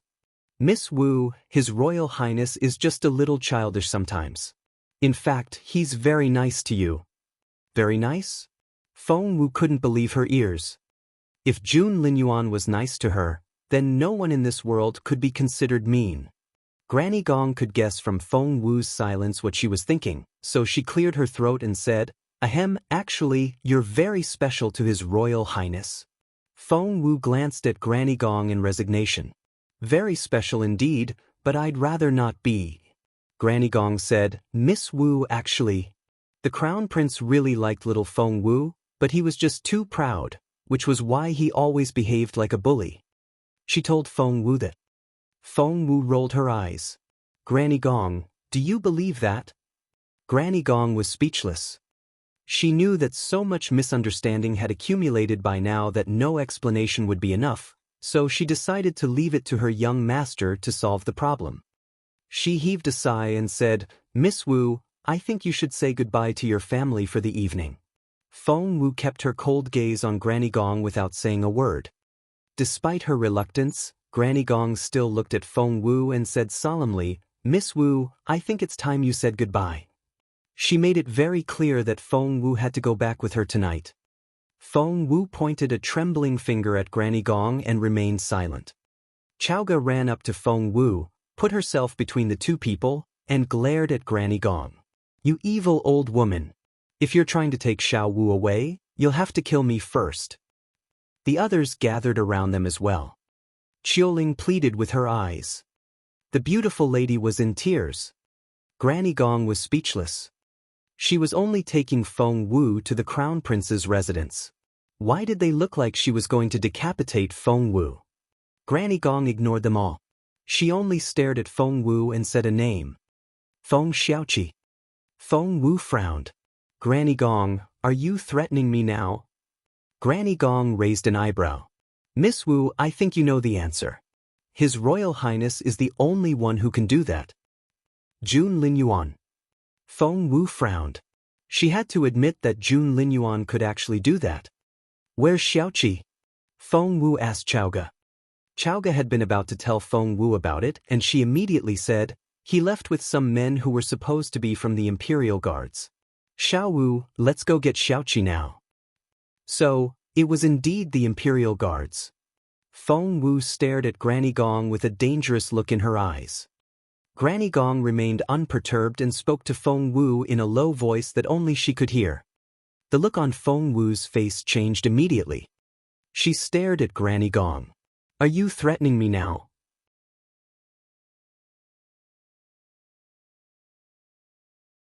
Chapter 1456, Untitled. Granny Gong said, "You think too highly of me." Feng Wu snorted, walked out the door, and headed for the Feng Manor next door. Grand Secretary Feng was a highly capable man and Xiaoqi's teacher. Why would he let the Imperial Guards take Xiaoqi away? However, when she got there, Steward Feng told her that Grand Secretary Feng was out visiting a friend. Out visiting a friend? What a coincidence! Feng Wu frowned. Steward Feng bowed. Yes, the old master received an invitation from old Master Zheng and immediately set out. Did he say when he'll be back? Feng Wu narrowed her eyes.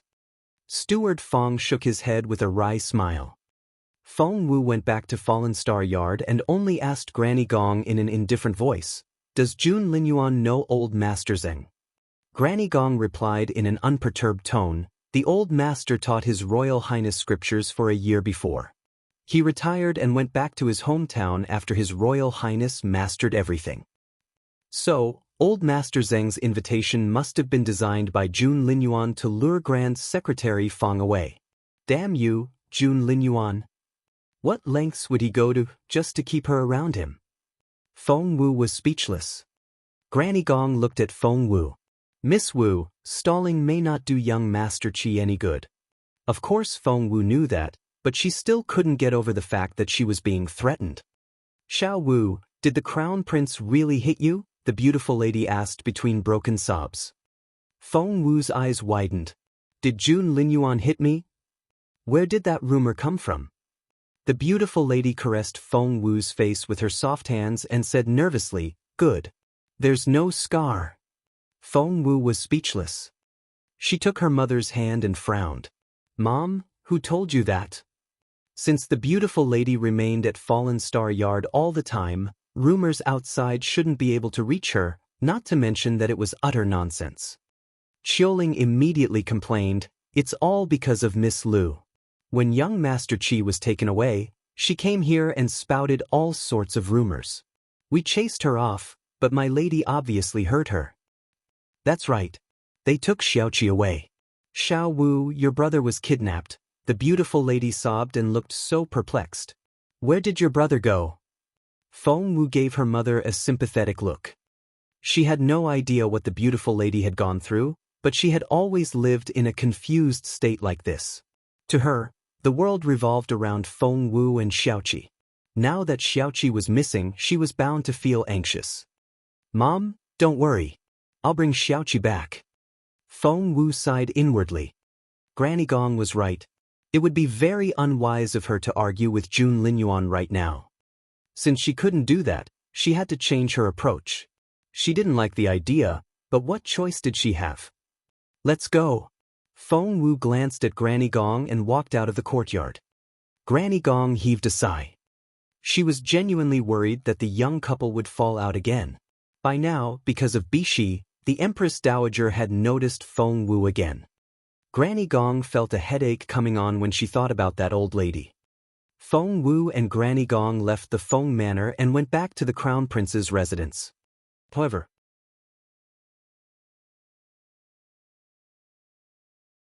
Chapter 1457, Untitled. Soon news leaked out of the Feng clan. It was said that Feng Wu ran back home after Jun Linyuan hit her, but Granny Gong came after her and took her back to the residence. Jun Linyuan was such a high-profile name. And Feng Wu drew a lot of attention. Everyone was so curious about their story that in less than 2 hours, the news spread to every corner of the imperial capital. Even the Empress Dowager heard it. What? Jun beat Feng Wu up? The Empress Dowager didn't like Feng Wu in the first place. After what she heard from Bishi, she disliked Feng Wu even more. Therefore, she was secretly delighted when she heard the news. If that's the case, let her stay in the Crown Prince's residence to recover from her injuries. Eliminate her name from the list of participants for the winter hunt. The Empress Dowager didn't want to see Feng Wu's face.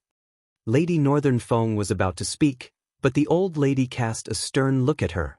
Don't say a word. Don't mention her name again in front of me. Otherwise, I won't like you anymore. Lady Northern Feng was rendered speechless. What could she do about the willful old lady? All news got around eventually, not to mention a decree from the Empress Dowager herself. Therefore, before Feng Wu and Granny Gong got back to the Crown Prince's residence, the news of Feng Wu being scolded by the Empress Dowager and her name being removed from the list had already gotten around. It spread so fast that someone had to be behind it. And the two of them came back too late to hear the news until the following day that the winter hunt was a big deal for the royal family, but with so many servants around, things were quickly prepared and packed.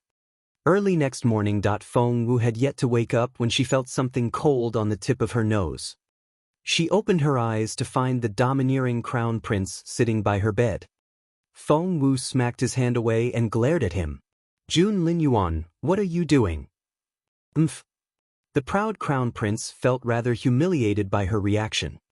After what Feng said the night before, Jun Linyuan seemed to realize that what he had done to Feng Wu was wrong. Right now, he was here to mend things. But Feng Wu's rejection immediately set him off. Feng Wu had no idea that she had offended Jun Linyuan, and she glared at him. Even a crown prince shouldn't just walk into a girl's room. I have my own dignity. Jun Linyuan smirked and said the first thing that came into his mind. "Heh, you're a bed-warming maid. What dignity do you have?" Feng Wu almost exploded when she heard that. Her eyes went bloodshot red and she yelled, "Jun Linyuan, what did you say?" Outside, Feng really wanted to smack the crown prince on the head. He didn't know what else he could do. The crown prince was an incredibly smart man, and other people would willingly follow his lead. But when Feng Wu was involved, he simply stopped thinking. What was wrong with him? Seeing that the young couple was going to start a row again, Feng immediately intervened. "Your Royal Highness, you still need to sign a lot of memorials to the throne." Hearing that, Jun Linyuan threw an angry glance at Feng Wu. "You're impossible. Reflect on yourself." He stormed off after that.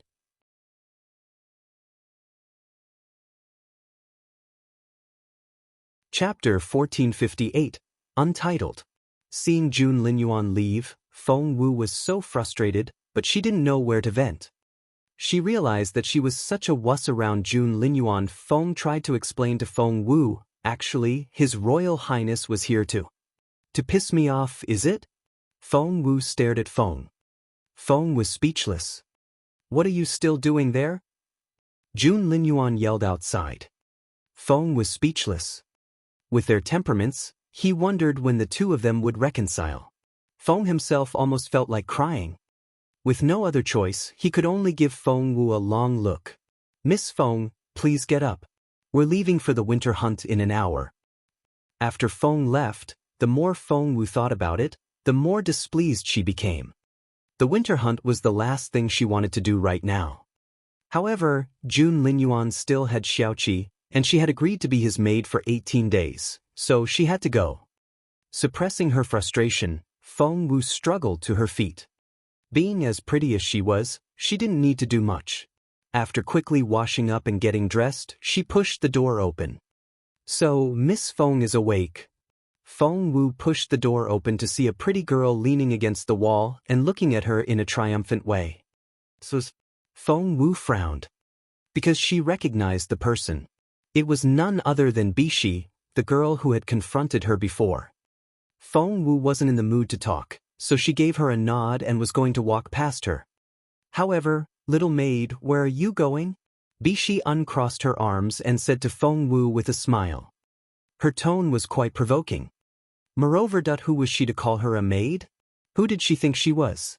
Feng Wu was already grumpy from having to get up, and with the row with Jun Linyuan, she was very angry when Bishi just showed up like this. So, she wasn't going to play nice. "To the winter hunt." Feng Wu stared at Bishi. "The winter hunt? Ha! Are you saying you're going?" Bishi gave her an "you're insane" look. Feng Wu ignored her and continued walking. "You haven't heard?" Bishi shouted behind Feng Wu. She didn't try to keep her voice down, so she had already caused a scene. Slowly, people began to gather. Zhen Xia and a few young maids were standing a short distance away. Zhen Xia was on Zhou Qinghuan's payroll, so she was naturally hostile toward Feng Wu. She was thrilled to see Bishi criticizing Feng Wu. Seeing that Feng Wu was leaving, Bishi said in a sarcastic voice, "Don't you know? You're not qualified to go to this year's winter hunt." What? Feng Wu frowned and stared at Bishi. Bishi looked like she had just seen an idiot. "You seem surprised. But didn't you know? Only 4 maids can go, and you're new here. Why would you think you get to go?" Feng Wu was a little baffled. Crossing her hands behind her back, Bishi raised her chin and gloated. Moreover, the Empress Dowager gave a decree. "You, Feng Wu, have been disqualified from going." "Disqualified?" Feng Wu frowned. "Are you sure?" Seeing the way Feng Wu frowned, Bishi thought that Feng Wu was unhappy, which pleased her immensely. "It's an order from the Empress Dowager, so of course it's true." "Feng Wu, don't tell me you just presumed you could go. How do you feel now? I bet you're so mad." Ha.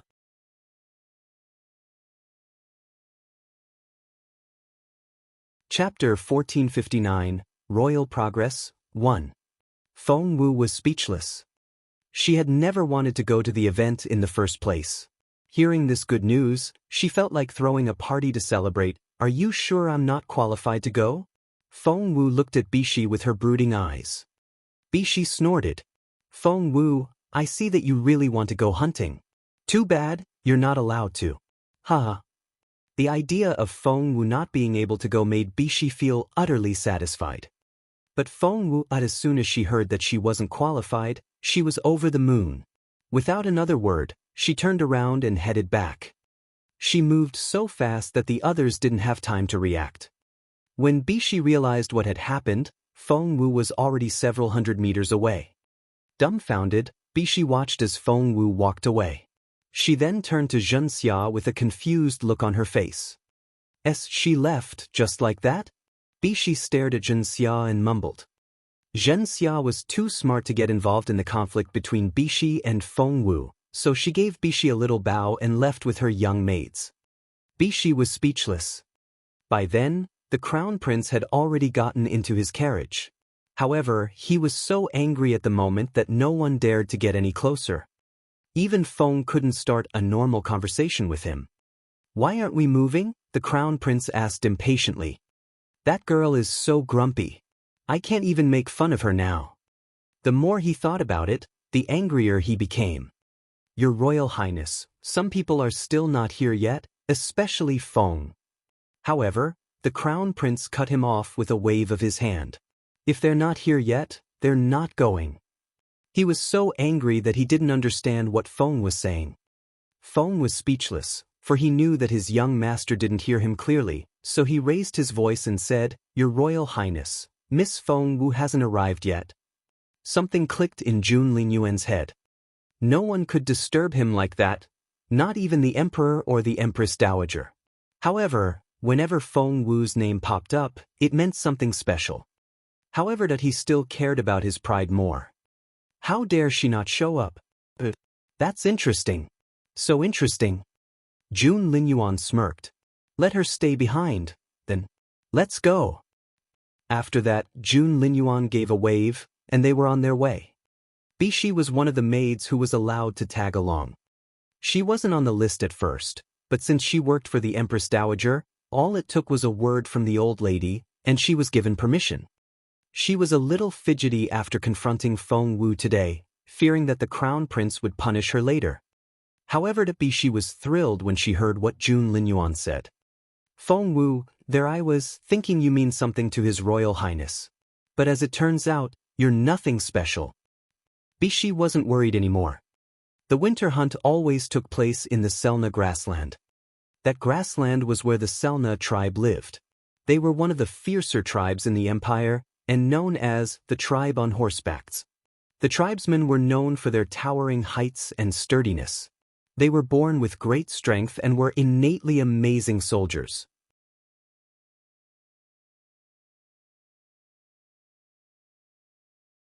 Chapter 1460, Royal Progress 2. Therefore, even Emperor Wu, the ruler of the continent, had to be on friendly terms with the tribe. The winter hunt was when Emperor Wu paid a friendly visit to the chief of the tribe, and more went on behind the scenes than any ordinary person could comprehend. That was why Emperor Wu would have a large entourage every single time. At Dingwu Gate, Emperor Wu brought more than 20 officials with him this time, all of whom were his closest confidants. And they all came with their own families as well, who had carriage after carriage of luggage. Right now, the square outside Dingwu Gate was packed. Luckily, the families all had their allotted spots, so it wasn't very messy. There was a hubbub of voices as soon as Emperor Wu showed up. Your Majesty! Emperor Wu's steward smiled wryly and spoke in a low voice when the emperor was about to give the order to set out. His Royal Highness isn't here yet? What? Emperor Wu's face immediately darkened. For this trip, he had not only brought Empress Dugu, but quite a few concubines as well. However, Empress Dugu was the only one sharing a carriage with the emperor. Hearing the steward's words, Empress Dugu thought that her chance had arrived, so she slowly said, His Royal Highness is really arrogant. Your Majesty has to wait for him now. Emperor Wu was already unhappy, and Empress Dugu's deliberate words only aggravated the situation. He was visibly in a bad mood. The chief steward smiled bitterly inwardly. Her Majesty is still so selfish. She's all about making her own son the crown prince instead. However, the chief steward was completely on Jun Linyuan's side, even if the young man had never been particularly nice to him. Jun Linyuan is getting bolder and bolder. Emperor Wu smacked the table. Your Majesty, we calculated the best time to set out. If we're delayed because of His Royal Highness, it won't be a good sign. What are we going to do? Empress Dugu feigned a worried tone. Emperor Wu snorted. If he doesn't want to come, then don't. Tell everyone we're leaving now. Emperor Wu had 2 stewards with him. The chief steward, Zhao Rihai, was 100% Jun Linyuan's supporter. The other steward was by the eunuch, who had served Emperor Wu when the latter had still been the crown prince. After all these years, they had quite a close relationship. However, Bai was on Empress Dugu's side, so he didn't like Jun Linyuan. The chief steward and Bai left the imperial carriage, and Bai looked pleased. He glanced at the chief steward and smirked. How can His Royal Highness make His Majesty wait? That's too arrogant. The chief steward almost rolled his eyes. I'm sure His Royal Highness has his own reasons. Bai asked, does he? I wonder who is important enough to make His Majesty wait. His voice might be low, but Emperor Wu heard everything. That's unacceptable. Emperor Wu was very serious about his dignity, and he wouldn't be challenged. Now that Bai had said that, his impression of Jun Linyuan immediately worsened. What was Jun Linyuan doing now? Halfway to the square, the crown prince couldn't stand it anymore. He had been thinking about Feng Wu the entire time.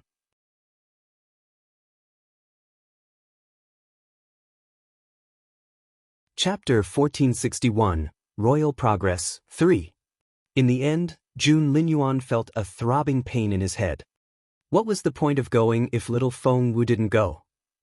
Jun Linyuan suddenly realized a frightening fact. Before he knew it, Feng Wu had become so important to him. Without Feng Wu, everything was so dull. He sat there dazed for a very long time when he realized that shocking fact. When he returned to himself, he told the carriage to stop. Feng sighed in relief. He knew it. The two of them couldn't stay mad at each other for long, but he had thought that Feng Wu would be the first to give in. As it turned out that the first to surrender was obviously the one who was more in love. I left something behind at the house. Go fetch it for me, Jun Linyuan told Feng. Feng cleared his throat. Left something behind? My dear Crown Prince, don't you have a storage ring where you store all the important files? That excuse was simply too lame and stupid. However, Feng wasn't going to expose his young master, so he put on his most innocent smile and asked, Your Royal Highness, what did you leave behind? Jun Linyuan asked, You don't know. Feng played dumb. I don't. Your Royal Highness, please enlighten me. Jun Linyuan's carriage was in the center and drew the most attention. Therefore, when they saw Jun Linyuan in the carriage staring at Feng outside in vexation, that they all knew that something was going on. Turn back. Jun Linyuan threw a dirty look at Feng and told everyone to turn around. Since he was the crown prince, he was traveling with the whole shebang. It was practically an army. Everyone was dumbfounded. Go back. Everyone looked at one another in bewilderment, because they didn't know why they had to turn around. Hadn't Feng said it earlier? Their delay would slow down the entire team. What on earth happened? They exchanged confused looks. Jun Linyuan didn't let anyone question him. Looking at his dark face, no one dared to ask. Your Royal Highness, time is running out. If we go back now, His Majesty may. Granny Gong tried to warn Jun Linyuan, but he wouldn't be Jun Linyuan if he listened. He only threw Granny Gong a resentful and displeased look. Resentful and displeased? Granny Gong felt perplexed. She could understand if His Royal Highness was unhappy, but why the resentment? Feng nudged her with his elbow and mouthed Feng Wu's name. Granny Gong was usually a smart person, but that didn't mean that was always the case. Like right now, she didn't know how Feng Wu had anything to do with this. Miss Wu still isn't here. Seeing that Jun Linyuan was getting more and more furious, and that the air felt like it was going to freeze, Feng lowered his voice and enlightened Granny Gong when Jun Linyuan wasn't looking. Granny Gong's eyes widened. Miss Wu isn't here? She's on the entourage list.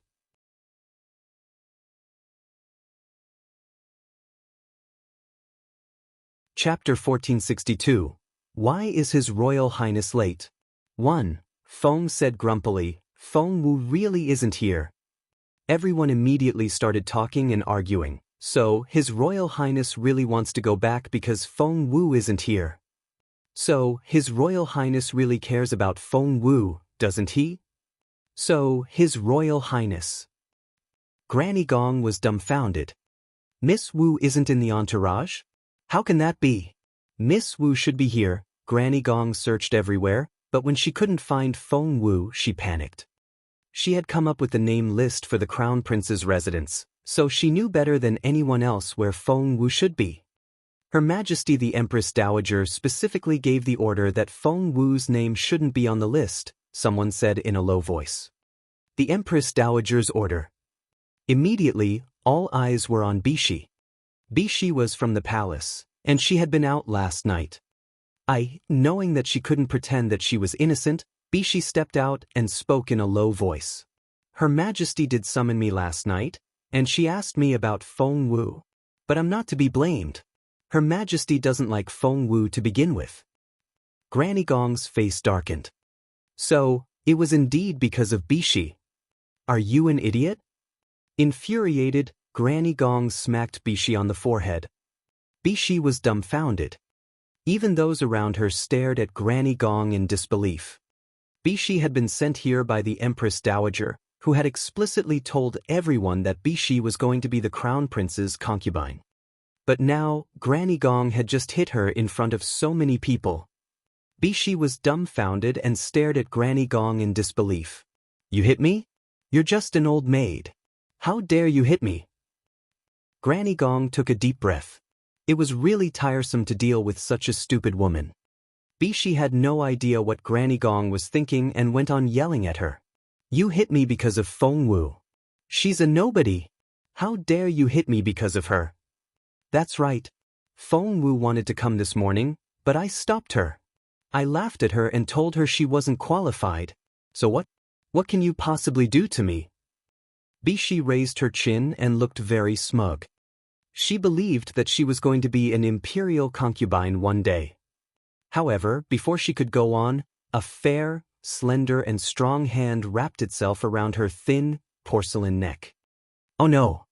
Bishi felt suffocated and couldn't breathe. She was then lifted up until her feet left the ground. Your Royal Highness. Feng had looked away for a moment, and the next thing he knew, Jun Linyuan had picked Bishi up by the neck. Your Royal Highness, don't. Granny Gong said hastily. Bishi had such a special status that she couldn't be handled roughly.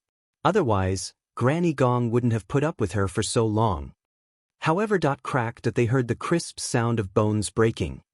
Everyone's eyes widened. They watched as Jun Linyuan snapped Bishi's thin, white neck.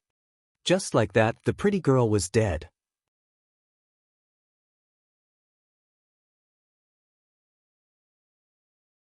Chapter 1463. Why is His Royal Highness late?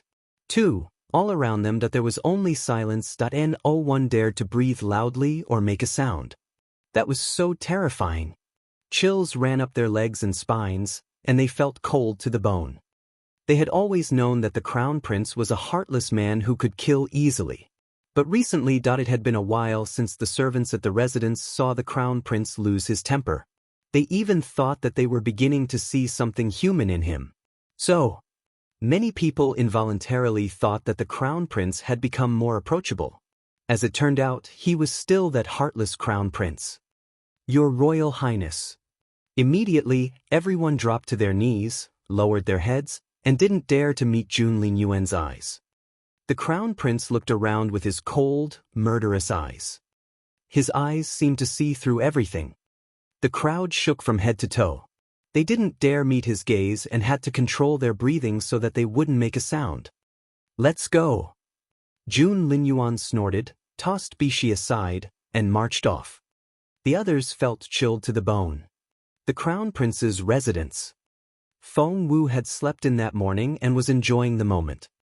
She was having a sweet dream when she felt a cold, intense gaze on her.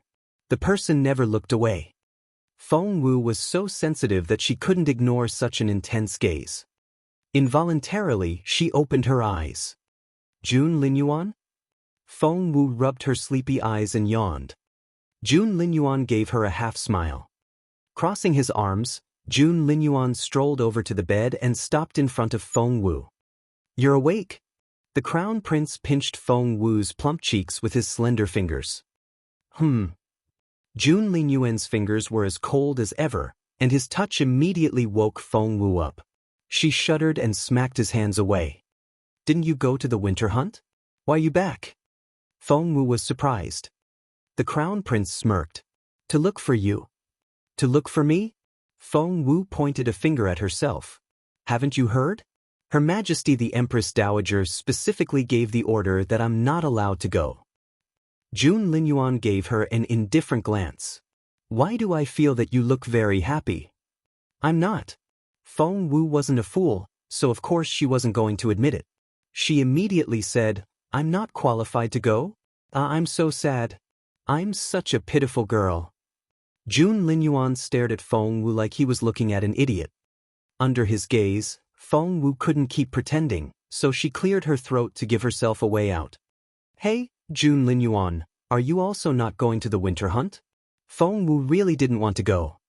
The wind was the harshest on the Sino grassland during the season, and it wouldn't be a comfortable journey. But because of that, the beasts which came out at this time were fierce magical beasts, making it the perfect season for a hunt. "Let's go." Jun Linyuan wrapped his right hand around Feng Wu's little hand and dragged her toward the door. "Hey, where are you taking me?" Feng Wu suddenly had a bad feeling. "The winter hunt." The Crown Prince's answer was very succinct. Feng Wu said, "Hey, I'm not going." The Crown Prince grunted. "Didn't you just call yourself a sad, pitiful girl?"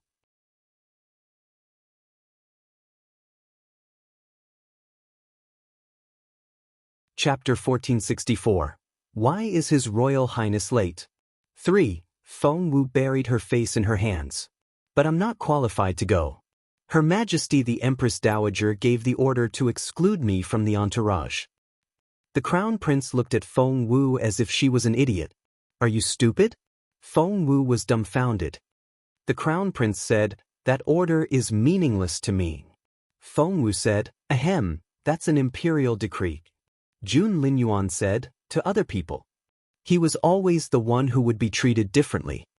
Feng Wu shook her head. What more could she say? Most of the Crown Prince's entourage had left for Dingwu Gate, led by Granny Gong. When they arrived, the others were ready to set off. The chief steward had been keeping an eye on the surroundings, and was finally relieved when he saw the people of the Crown Prince's residence. "His Royal Highness is finally here." The chief steward heaved a sigh of relief. Bai frowned. He hadn't expected Jun Linyuan to arrive in time, and had thought that he could use the opportunity to trash the Crown Prince. What a waste of an opportunity! Bai was disappointed. "I see that His Royal Highness decided to show up at the last minute," Bai said sarcastically. The chief steward glanced at Bai. "Master Bai, I advise you not to step out of line. His Royal Highness's position isn't easily shaken." Bai snorted and wouldn't comment. A stepmother could turn a real father into a stepfather as well. His Majesty doted on Empress Duga right now, and of course, he loved their son, the second prince. Was the Crown Prince's position that stable? Bai didn't think so. The chief steward was about to tell Emperor Wu that the Crown Prince was here, when Granny Gong gave him a wry smile. She then told him that the Crown Prince wasn't in the carriage. What? The chief steward panicked. How can His Royal Highness not be here? The chief steward stared at Granny Gong in disbelief. Granny Gong, this isn't the time to make jokes like that. Bai gave Granny Gong a strange look as well. Granny Gong smiled bitterly. She knew what the situation was like right now, but what could she do about the willful prince? Just then, they heard Emperor Wu's voice from the carriage nearby. "What's with the noise?" Bai immediately seized the opportunity to step forward and answer loudly, "Your Majesty, the Crown Prince's entourage is here." The chief steward and Granny Gong frowned as they stared at Bai. Bai had put it in such an ambiguous way that he had deliberately made the emperor think that the crown prince had arrived. Emperor Wu was still mad, and he smirked when he heard that. "Tell that unruly son of mine to get over here." Granny Gong knew that she couldn't let things go on like this, so she stepped forward, bowed to the imperial carriage, and replied, "Your Majesty, His Royal Highness hasn't arrived yet." "What?" Empress Dugu's instigation earlier already made Emperor Wu very displeased with Jun Lingyuan's arrogance, and he flared up when he heard Granny Gong's answer. Smack! Emperor Wu smacked his chair and an armrest fell off. Seeing this, Empress Dugu immediately held his arm and said softly, "Your Majesty, please don't be angry. Do calm down. Rage is bad for you, and your health is the most important thing."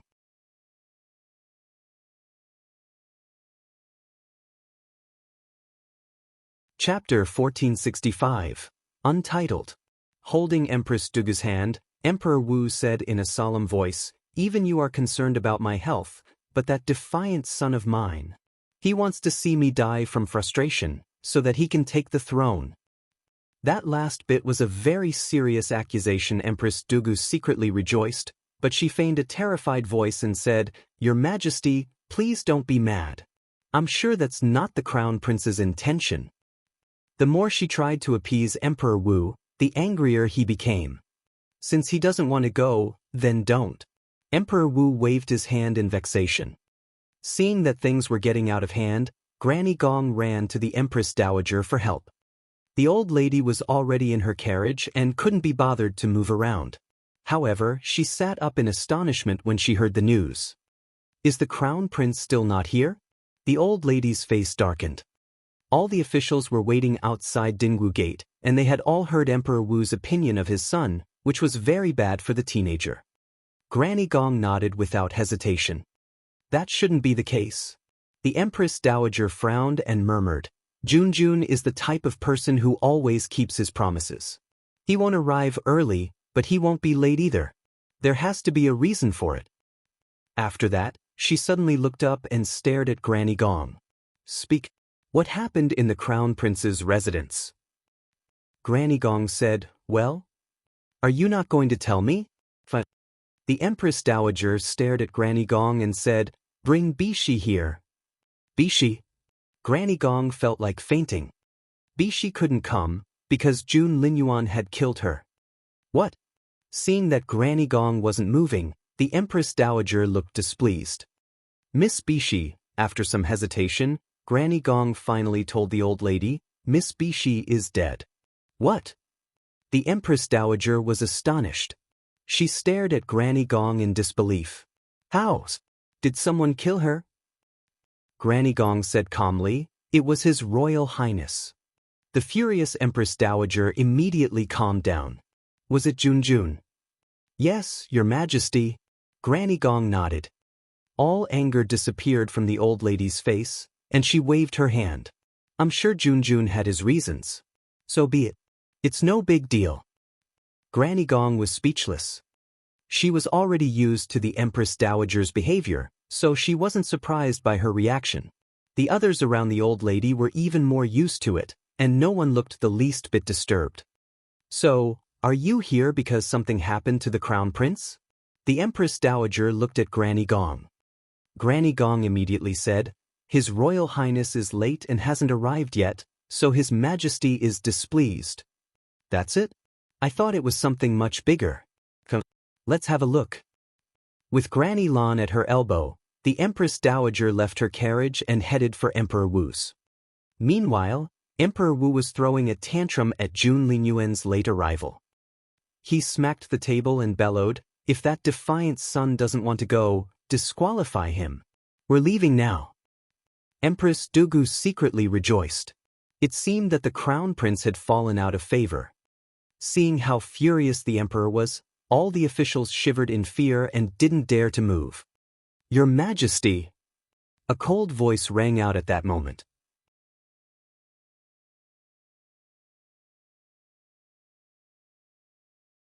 Chapter 1466, Untitled. Emperor Wu was wondering who was bold enough to intrude on him when he saw that it was his mother. "Mother, what are you doing here?" Emperor Wu quickly moved closer to hold her arm with an obsequious smile on his face. Being a filial son, Emperor Wu had always been very obedient toward his mother. The Empress Dowager glared at Emperor Wu. "I hear that you're going to remove Junjun from the entourage." Emperor Wu cleared his throat. The Empress Dowager glared at him. "It's true. You really are going to do that?" Empress Dugu interjected, "Your Majesty, that's only because His Royal Highness is so." "Shut your mouth." The old lady was furious, and she glowered at Empress Dugu. "I'm talking to my son. This isn't your place to speak." Empress Dugu was speechless. The Empress Dowager cast a stern look at Empress Dugu. "You just can't wait to see the Emperor hate the Crown Prince so that your own son can take his place, can you? I'm telling you, in your dreams." Empress Dugu felt so embarrassed at being scolded like that. She let her eyes fill with tears as she said in a pitiful voice, "Your Majesty, you've misunderstood me. I just don't want to see His Majesty wronged." Emperor Wu held her hand and was touched by his dear Zitong. The Empress Dowager glared at Empress Dugu. "Just shut up." Emperor Wu said, "Mother?" The Empress Dowager lashed out at Emperor Wu. "Can't you see by now what her plan is? Why is she crying? Have I wronged her? Junjun has no parents, he should be the one crying." Emperor Wu cleared his throat. "Mother, I'm still around. When there's a stepmother, the real father will forget about his son. You're as bad as a stepfather now." Emperor Wu cleared his throat. The Empress Dowager snorted and sat down on the soft cushion. Emperor Wu said, "Mother?" The Empress Dowager said, "Not another word. I'm going to wait here, and I'm not leaving before Junjun arrives." Emperor Wu didn't know what to say. Empress Dugu was speechless. She held Emperor Wu's hand in frustration, humiliated by the old lady's scolding. Emperor Wu could only hold her hand without being able to offer any comforting words. Around them, all the officials lowered their heads in silence. The chief steward and Bai didn't say a word either. They all knew perfectly well that as long as the Empress Dowager was around, no one would threaten Jun Linyuan's position. While the situation was under control, over on the other end in the Crown Prince's residence, "Come with me." Jun Linyuan took Feng Wu's hand. Feng Wu frowned. "I really don't want to go."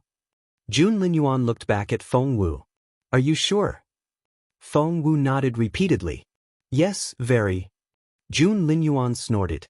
"Who gave you the right to stay here?" Feng Wu was dumbfounded. Jun Linyuan snorted. "You go where I go. Got it?" Feng Wu was speechless. Before Feng Wu realized what was going on, Jun Linyuan pulled her away, and she had to stumble after him. Feng Wu tired to shake his hand off, but the Crown Prince only held her hand tighter. On their way from the Crown Prince's residence to Dingwu Gate.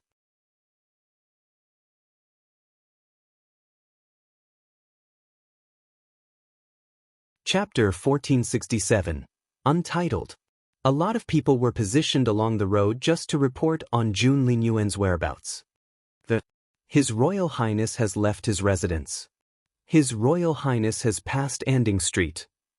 His Royal Highness has crossed on a bridge. His Royal Highness has. Soon, the news reached Dingwu Gate. Meanwhile, that everyone was silent, and no one made a sound. Those who were qualified to come were anything but fools, and they all realized how tense the situation was. "All hail His Royal Highness." A high-pitched voice at the gate announced Jun Linyuan's arrival. Despite the eunuch's shrill voice, the others felt very relieved to hear it. They could finally breathe normally again. Hearing that, the Empress Dowager rose to her feet and threw a dirty look at Emperor Wu. "I told you that Junjun would be here. Wasn't I right?" After that, she headed out. Empress Dugu's face turned livid. Outside, Junjun. The Empress Dowager was elated to see Jun Linyuan. She was about to walk up to him with Granny Lan, when she looked up and saw Jun Linyuan holding Feng Wu's hand. Immediately, the Empress Dowager's face turned livid. The Empress Dowager glared at Feng Wu with cold eyes. Feng Wu used all her might to throw off Jun Linyuan's hand. However, that didn't appease the Empress Dowager. The look in her eyes only turned even more fierce. Taking Jun Linyuan's hand, she said, Jun, you're finally here. Everyone's waiting for you. What took you so long? Jun Linyuan gave Feng Wu an indifferent glance. Feng Wu looked at him angrily and wouldn't let him blame it on her. Ahem. Jun Linyuan coughed into his fist and asked, Can we go now? Yes, of course. You lot, helped the Crown Prince to his carriage. The Empress Dowager was used to taking care of Jun Linyuan like this, but it meant much more to the officials. Feng Wu was about to get into the carriage as well, when the Empress Dowager shot a warning glance at her. Feng Wu sighed inwardly. Come to my carriage. The old lady threw a dirty look at Feng Wu and gave the order. Feng Wu was speechless. Granny Gong wanted to follow them, but her stomach lurched when she saw the look the Empress Dowager gave her. She gave Feng Wu a concerned look before she turned her searching look on Jun Linyuan. Seeing that Jun Linyuan wouldn't respond, Granny Gong could only heave a sigh and leave the young people to their own devices. After a delay of nearly 2 hours, the procession finally started moving. In the Empress Dowager's carriage, the old lady sat straight in her seat with a solemn look on her face. She kept her unblinking gaze on Feng Wu.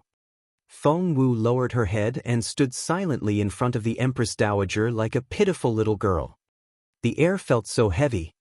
Any other girl would have been frightened to tears by the atmosphere, but not Feng Wu. She was too strong to be affected. However, she had to look frightened. Now you're nervous? The Empress Dowager was pleased when she saw how intimidated Feng Wu looked. Why was the Crown Prince late? She stared at Feng Wu.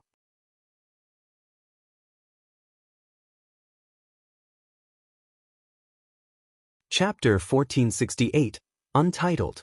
Feng Wu didn't know what to say, because she had no idea why Jun Linyuan was late. However, His Royal Highness has his own way of doing things, and as his maid, I know nothing about it.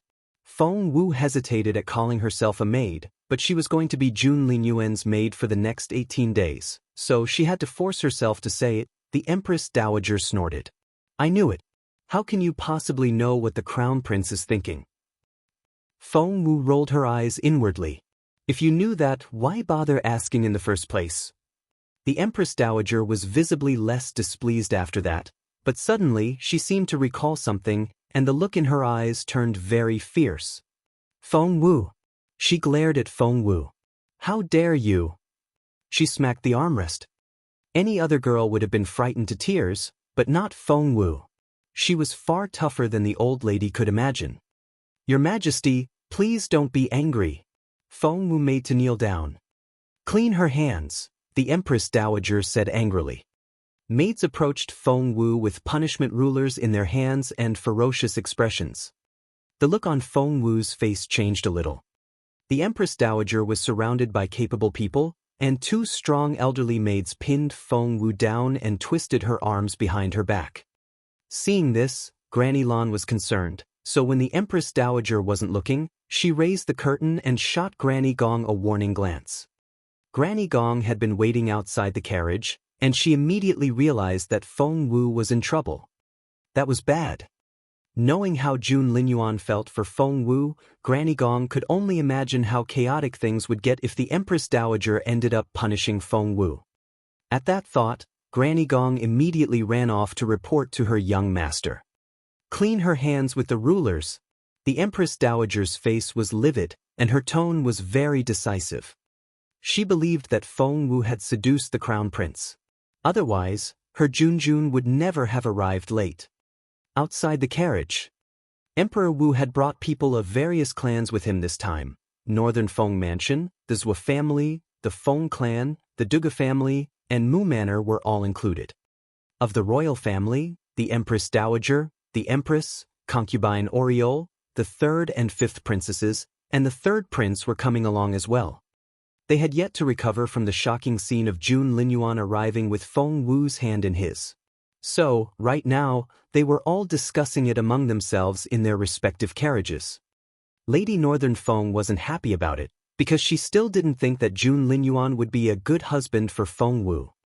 As for the Zhou family, Mrs. Wu's eyes were opened so wide, and she wanted to throttle Feng Wu. Because of Dugu Yamo, Mrs. Dugu didn't hate Feng Wu any less than Mrs. Wu did. Lady Mu also disliked Feng Wu because of what happened to Mu Yaoyao. The Feng clan. Granny Gong had excluded the Feng clan from the list, but Empress Dugu had somehow managed to get their names added back. Therefore, Feng Lu, Feng Sang and Lady Wang were also here. There were other families and clans as well. Mrs. Zhua and Mrs. Dugu were sitting in the same carriage at the moment. Mrs. Zhua frowned and asked Mrs. Dugu, "Sister, did you see it?" Mrs. Dugu asked what? Mrs. Zhua said, "His Royal Highness and Feng Wu are quite familiar with each other." Mrs. Dugu smiled a little. "Sister, are you nervous?" "Well, Qing Wan is the Crown Prince's wife-to-be, so your reaction is only to be expected."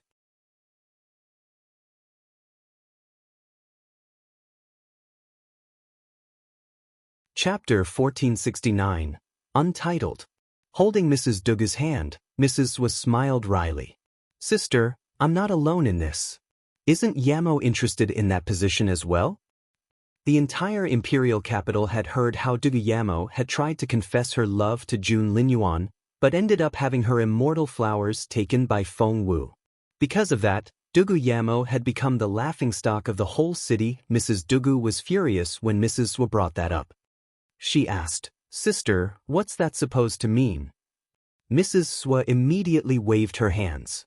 "Sister, please don't be mad. I mean no disrespect. It's just that everyone simply hates Feng Wu's guts and they want to throttle her with their bare hands." "Sister, don't you feel that way as well?" Mrs. Dugu snorted. Mrs. Zhua tried to play nice. "Sister, how about we work together?" Mrs. Dugu narrowed her eyes and stared at Mrs. Zhua without saying a word. Mrs. Zhua smiled.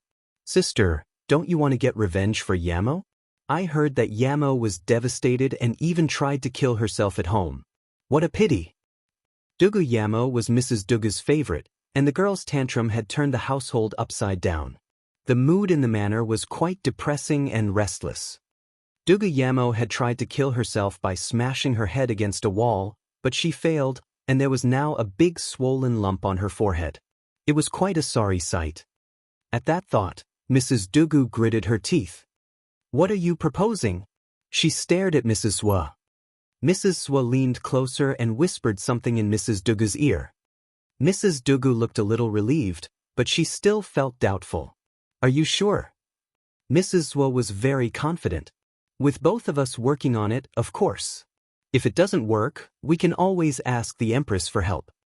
The Empress was from the Dugu family, and Mrs. Dugu was her sister-in-law, so of course she would be on their side. Moreover, Mrs. Zhua smiled a little. "Sister, haven't you noticed? Her Majesty the Empress Dowager doesn't like Feng Wu either." Mrs. Dugu nodded and sighed. That Feng Wu has really turned into everyone's target. She's going to have it very tough on this trip. Because it wasn't just the two of them who wanted to get rid of Feng Wu. Everyone just hates her. Mrs. Dugu smiled. Granny Gong ran at top speed to Jun Linyuan. In fact, the Crown Prince had been agitated ever since the Empress Dowager took Feng Wu away. He couldn't even clear his mind during his daily meditation. "Your Royal Highness," Feng alerted him from outside the carriage. The Crown Prince didn't reply. After a pause, Feng went on. "Her Majesty doesn't like Miss Wu. I'm afraid she's going to face some very difficult times." Jun Linyuan snorted. "She's so unruly. She needs the lesson." Feng was speechless. He thought, so be it. "Your Royal Highness, I hope you won't regret it later." Granny Gong hastily arrived at that moment. "Your Royal Highness, help. Her Royal Highness has taken out the medium redness and is going to flog Miss Wu." Granny Gong was worried sick. The medium redness. The large one could kill a person, while the medium one could destroy a person's hands. The stubborn Jun Linyuan suddenly got to his feet, almost breaking the ceiling of the carriage. He raised the curtain and walked out without another word. Feng rolled his eyes. Despite his stubbornness, the teenager still had to go save his girl in the end.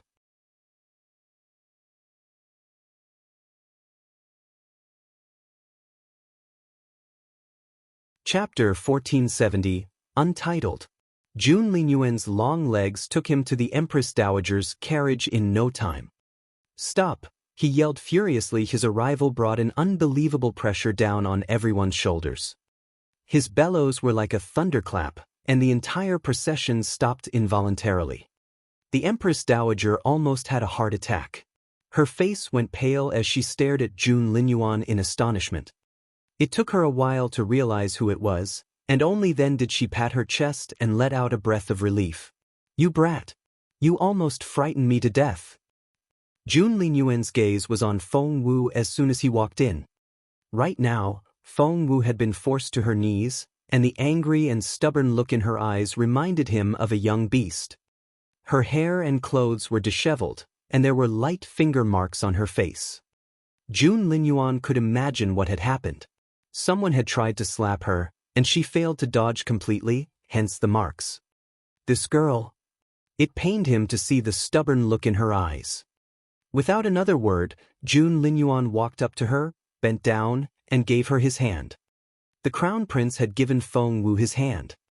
Everyone envied Feng Wu so much. But not to their disbelief, Feng Wu smacked his hand away. She smacked him. Someone actually dared do that to the Crown Prince. No one was more astonished than the Empress Dowager. How dare that girl do such a thing to her Junjun? She wouldn't stand for it. Meanwhile, because the carriages had stopped, everyone turned their attention to this section. Everyone here was sharp-eared, and they all heard the noise from the Empress Dowager's carriage. They were all surprised. Mrs. Zhua and Mrs. Dugu were the most astonished of them all. "Get her out of here and chop her head off," the Empress Dowager yelled angrily. Everyone outside heard that shout. Mrs. Zhua and Mrs. Dugu's carriage was the closest, so they both heard it. They exchanged looks, and both rejoiced over Feng Wu's predicament. Luck was on their side. They didn't even have to do anything, and the Empress Dowager already despised Feng Wu so much. She wanted Feng Wu dead. Hence, the two ladies stopped talking and pricked their ears. And they weren't the only ones. Lady Wang and the other members of the Feng clan were also in shock. Feng Wu had offended the Empress Dowager, which was the worst news. The Feng clan was going to be incriminated. What should they do? However, to their utter surprise, Jun Linyuan didn't get angry at Feng Wu. Instead, he looked at her in resignation. "Are you an idiot?"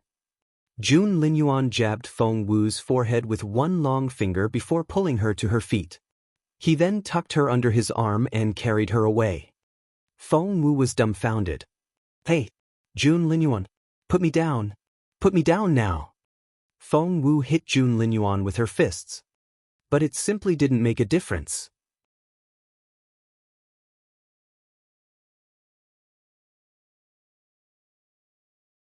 Chapter 1471, Untitled.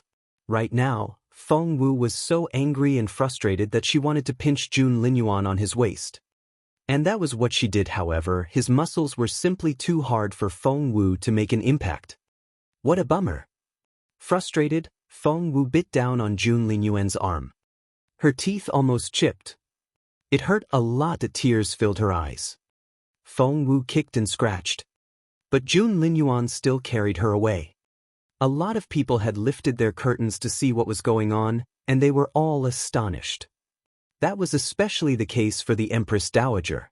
Right now, her mind was in such a mess that she could only stare blankly into the air. Until she collapsed in her seat. "Your Majesty! Your Majesty!" Granny Lan held the old lady's hand and pressed her philtrum. She cried out anxiously, "Your Majesty! Wake up!" The old lady slowly woke up. Her eyes were still unfocused. Junjun. Junjun. She was so shocked that she couldn't form a coherent sentence. "His Royal Highness has left. Your Majesty, please calm down. We can talk about it. Don't get angry," Granny Lan comforted her in a low voice.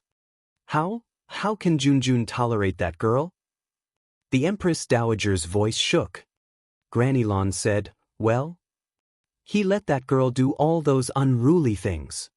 Granny Lon said, well, why? The old lady wouldn't accept the fact and was furious. After everything I've done to raise my baby, he let that annoying girl kick and punch him. Who the hell does she think she is, huh? She's nothing. Granny Lon tried to calm her down. Your Majesty, young people have their own way of doing things, so how about we leave it to them to sort out? No way. The old lady waved her hand angrily. That girl has such a seductive face, and it's so obvious that Junjun is under her spell. That's why he's been indulging her. No, I can't let that girl stay close to the Crown Prince anymore. Granny Lon didn't know what to say. Somehow, she felt that little Feng Wu was the one getting ordered around here. But she knew that the old lady hated Feng Wu at the moment, so she chose to remain silent. The Empress Dowager fumed for the rest of the journey, and the entire procession was enveloped in an oppressive atmosphere. That was until they reached the outpost. With the Emperor in the convoy, everything had to be elaborate. The outpost acted as a halfway residence for traveling officials, and wasn't exactly a comfortable place to stay overnight. Since Emperor Wu was visiting, the place had been cleaned inside out and revamped. Lord Mu was in charge of all the meals and accommodations. While Emperor Wu and his family settled down in the outpost, the rest of his entourage set up tents in the area nearby. The tents were set up around the outpost in perfect order. Emperor Wu, the Empress Dowager, and Jun Linyuan each had a building of their own, but the same couldn't be said for the rest of the convoy. In Jun Linyuan's carriage, Feng Wu had been kicking and biting ever since Jun Linyuan carried her off in front of everyone. She decided that had it not been for this guy, she would never have been threatened by the Empress Dowager and stared at like a circus monkey. The more she thought about it, the angrier she became, and the more she wanted to bite Jun Linyuan.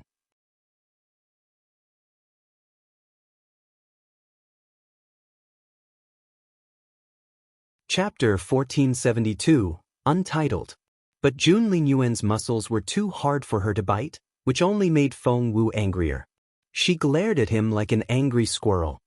However, Jun Linyuan only found the frustrated look on her face adorable, and he couldn't help but pinch her little ear. Feng Wu stared at Jun Linyuan in utter disbelief. She was furious, and he actually pinched her ear. And what was with that goofy smile on his face? Feng Wu didn't know what to do. Jun Linyuan, what on earth do you want? Instead of answering her, the Crown Prince threw her over his shoulder and walked out of the carriage. Hey, Jun Linyuan, put me down, or I'm really going to be mad. Feng Wu blushed. Before, when Jun Linyuan carried her away, there hadn't been many people around. But now, nearly everyone had gotten out of their carriages, and there were people everywhere. How could Jun Linyuan still do this? God knew how embarrassing this was. Moreover, looking up, Feng Wu saw Emperor Wu coming out of his carriage, accompanied by Empress Dugu and concubine Oriole. Emperor Wu saw Jun Linyuan, and his eyes widened in amazement. What the heck? Emperor Wu stumbled and almost tripped. Your Majesty, the chief steward immediately caught Emperor Wu by the arm and steadied him. Emperor Wu drew in his breath. Jun Linyuan. The arrogant, unapproachable Jun Linyuan was doing such a thing. That just wasn't something he was supposed to do. Am I seeing things? Emperor Wu blinked and opened his eyes wider. But he wasn't mistaken.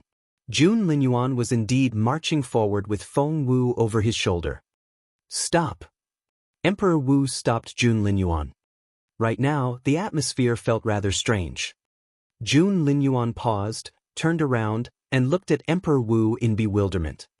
Emperor Wu was furious. That brat. What is this? Acting so inappropriately in broad daylight. Emperor Wu stared at Jun Linyuan. Put her down now.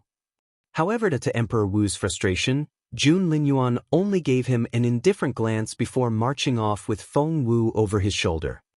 That was a direct order from Emperor Wu. An imperial edict. But Jun Linyuan, he openly disobeyed it. Everyone stared at Jun Linyuan from behind before they glanced at Emperor Wu. Emperor Wu could clearly sense his imperial halo dimming a little at that moment. And Jun Linyuan's prestige rose yet again. "Your Majesty," Empress Dugu saw it as well, so she tugged at Emperor Wu's sleeve and whispered, "His Royal Highness may not realize the impact of his conduct, but this is going to severely challenge your authority, which was very hard to build up. His Royal Highness isn't a child anymore. How can he still be so willful?" "He's not being willful. He's deliberately weakening my authority," Emperor Wu said resentfully. Empress Dugu was delighted. She was right. There was already a wedge between the father and son, and she had to make good use of the opportunity. Hence, Empress Dugu started making her little speech as she walked alongside Emperor Wu, and only the two of them knew what she said. In the Empress Dowager's room. Arg. Pressing her fingers to her temples, the old lady rolled around in bed in pain.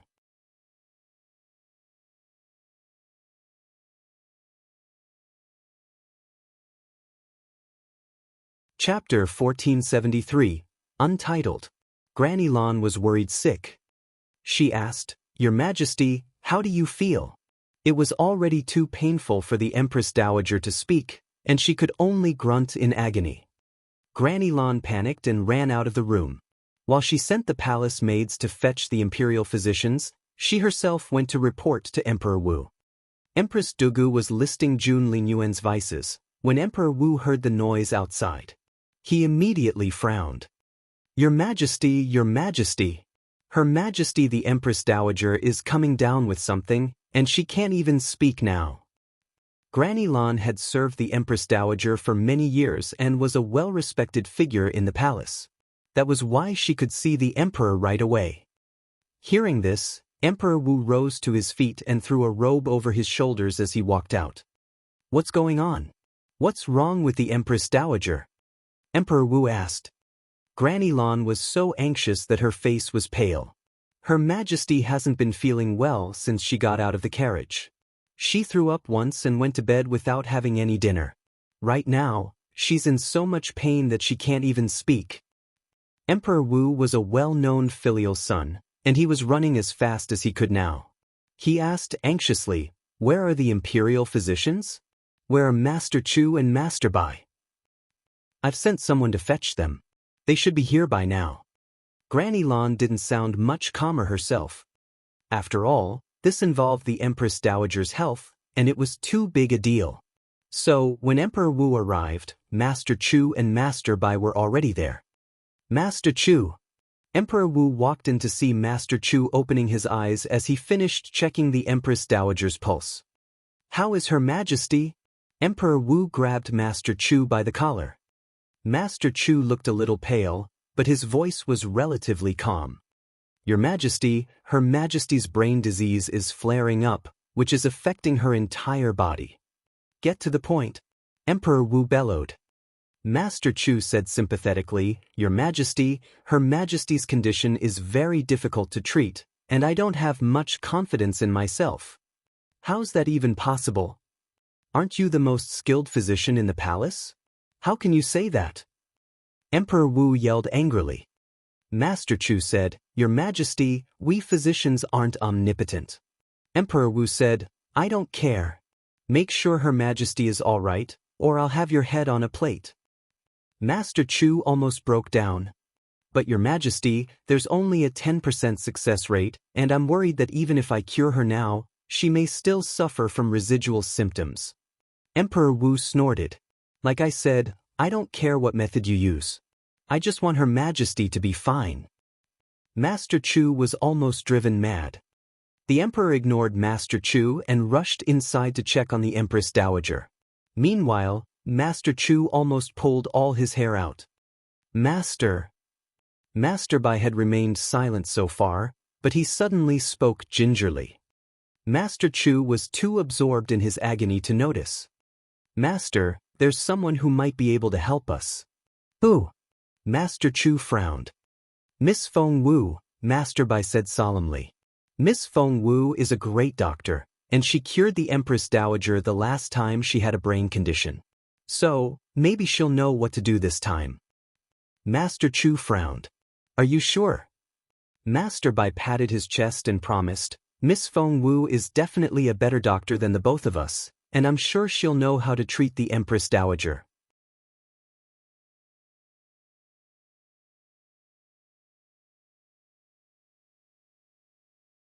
Chapter 1474, Untitled. Master Chu, we're running out of ideas here.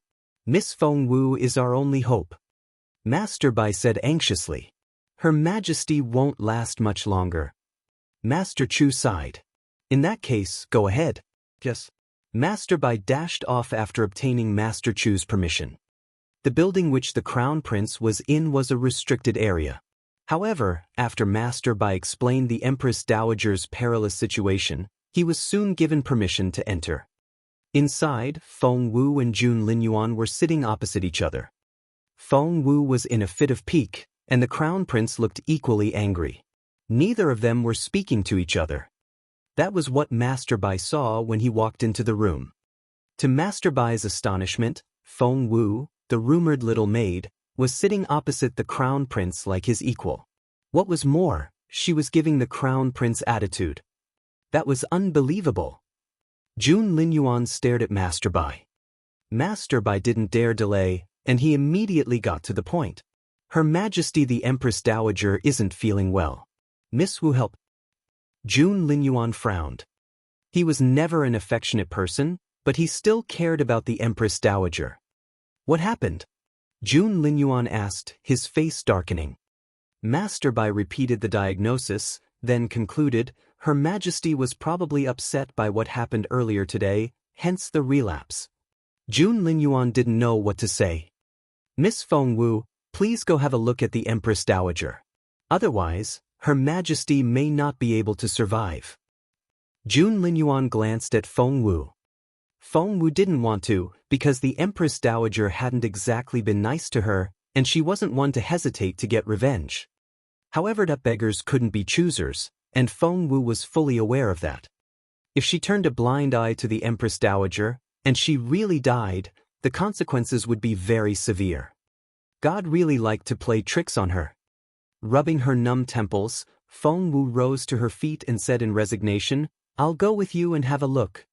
Elated, Master Bai immediately led the way. Feng Wu walked past Jun Linyuan without saying a word. In the Empress Dowager's building, Emperor Wu narrowed his eyes as soon as he saw Feng Wu. Feng Wu had left a good impression on Emperor Wu. However, Jun Linyuan's ambiguous attitude toward Feng Wu made Emperor Wu involuntarily dislike her. Seeing Feng Wu, Master Chu immediately said, Miss Feng Wu's skills are as good as mine. With her help, we'll have a much better chance of curing Her Majesty. Emperor Wu stared at Feng Wu for a while and eventually nodded. Master Chu was very relieved. But to Master Chu's surprise, while Emperor Wu gave his permission, the Empress Dowager didn't. No. I won't let that girl treat me. Get her out of here. Kick her out. I don't want to see her. Go away. The Empress Dowager reacted very violently when she knew that Feng Wu was going to be her doctor. Feng Wu frowned a little. She didn't like treating the Empress Dowager either. She was a supreme-level medicine refiner and was usually respected by everyone. But now, the old lady was so rude. Feng Wu said coldly, Your Majesty, you are indeed having a relapse. Not treating it won't kill you, but it'll do irreparable damage to your brain. It's your decision. That you're tuning in to the Passion Pages YouTube channel. We're so grateful for your support, and don't forget to subscribe to join us on this incredible journey through captivating stories. Your generosity through donations truly makes a world of difference, as it's the primary source of revenue that allows me to expand and enhance this channel for you. Thank you from the bottom of my heart for being a part of this adventure.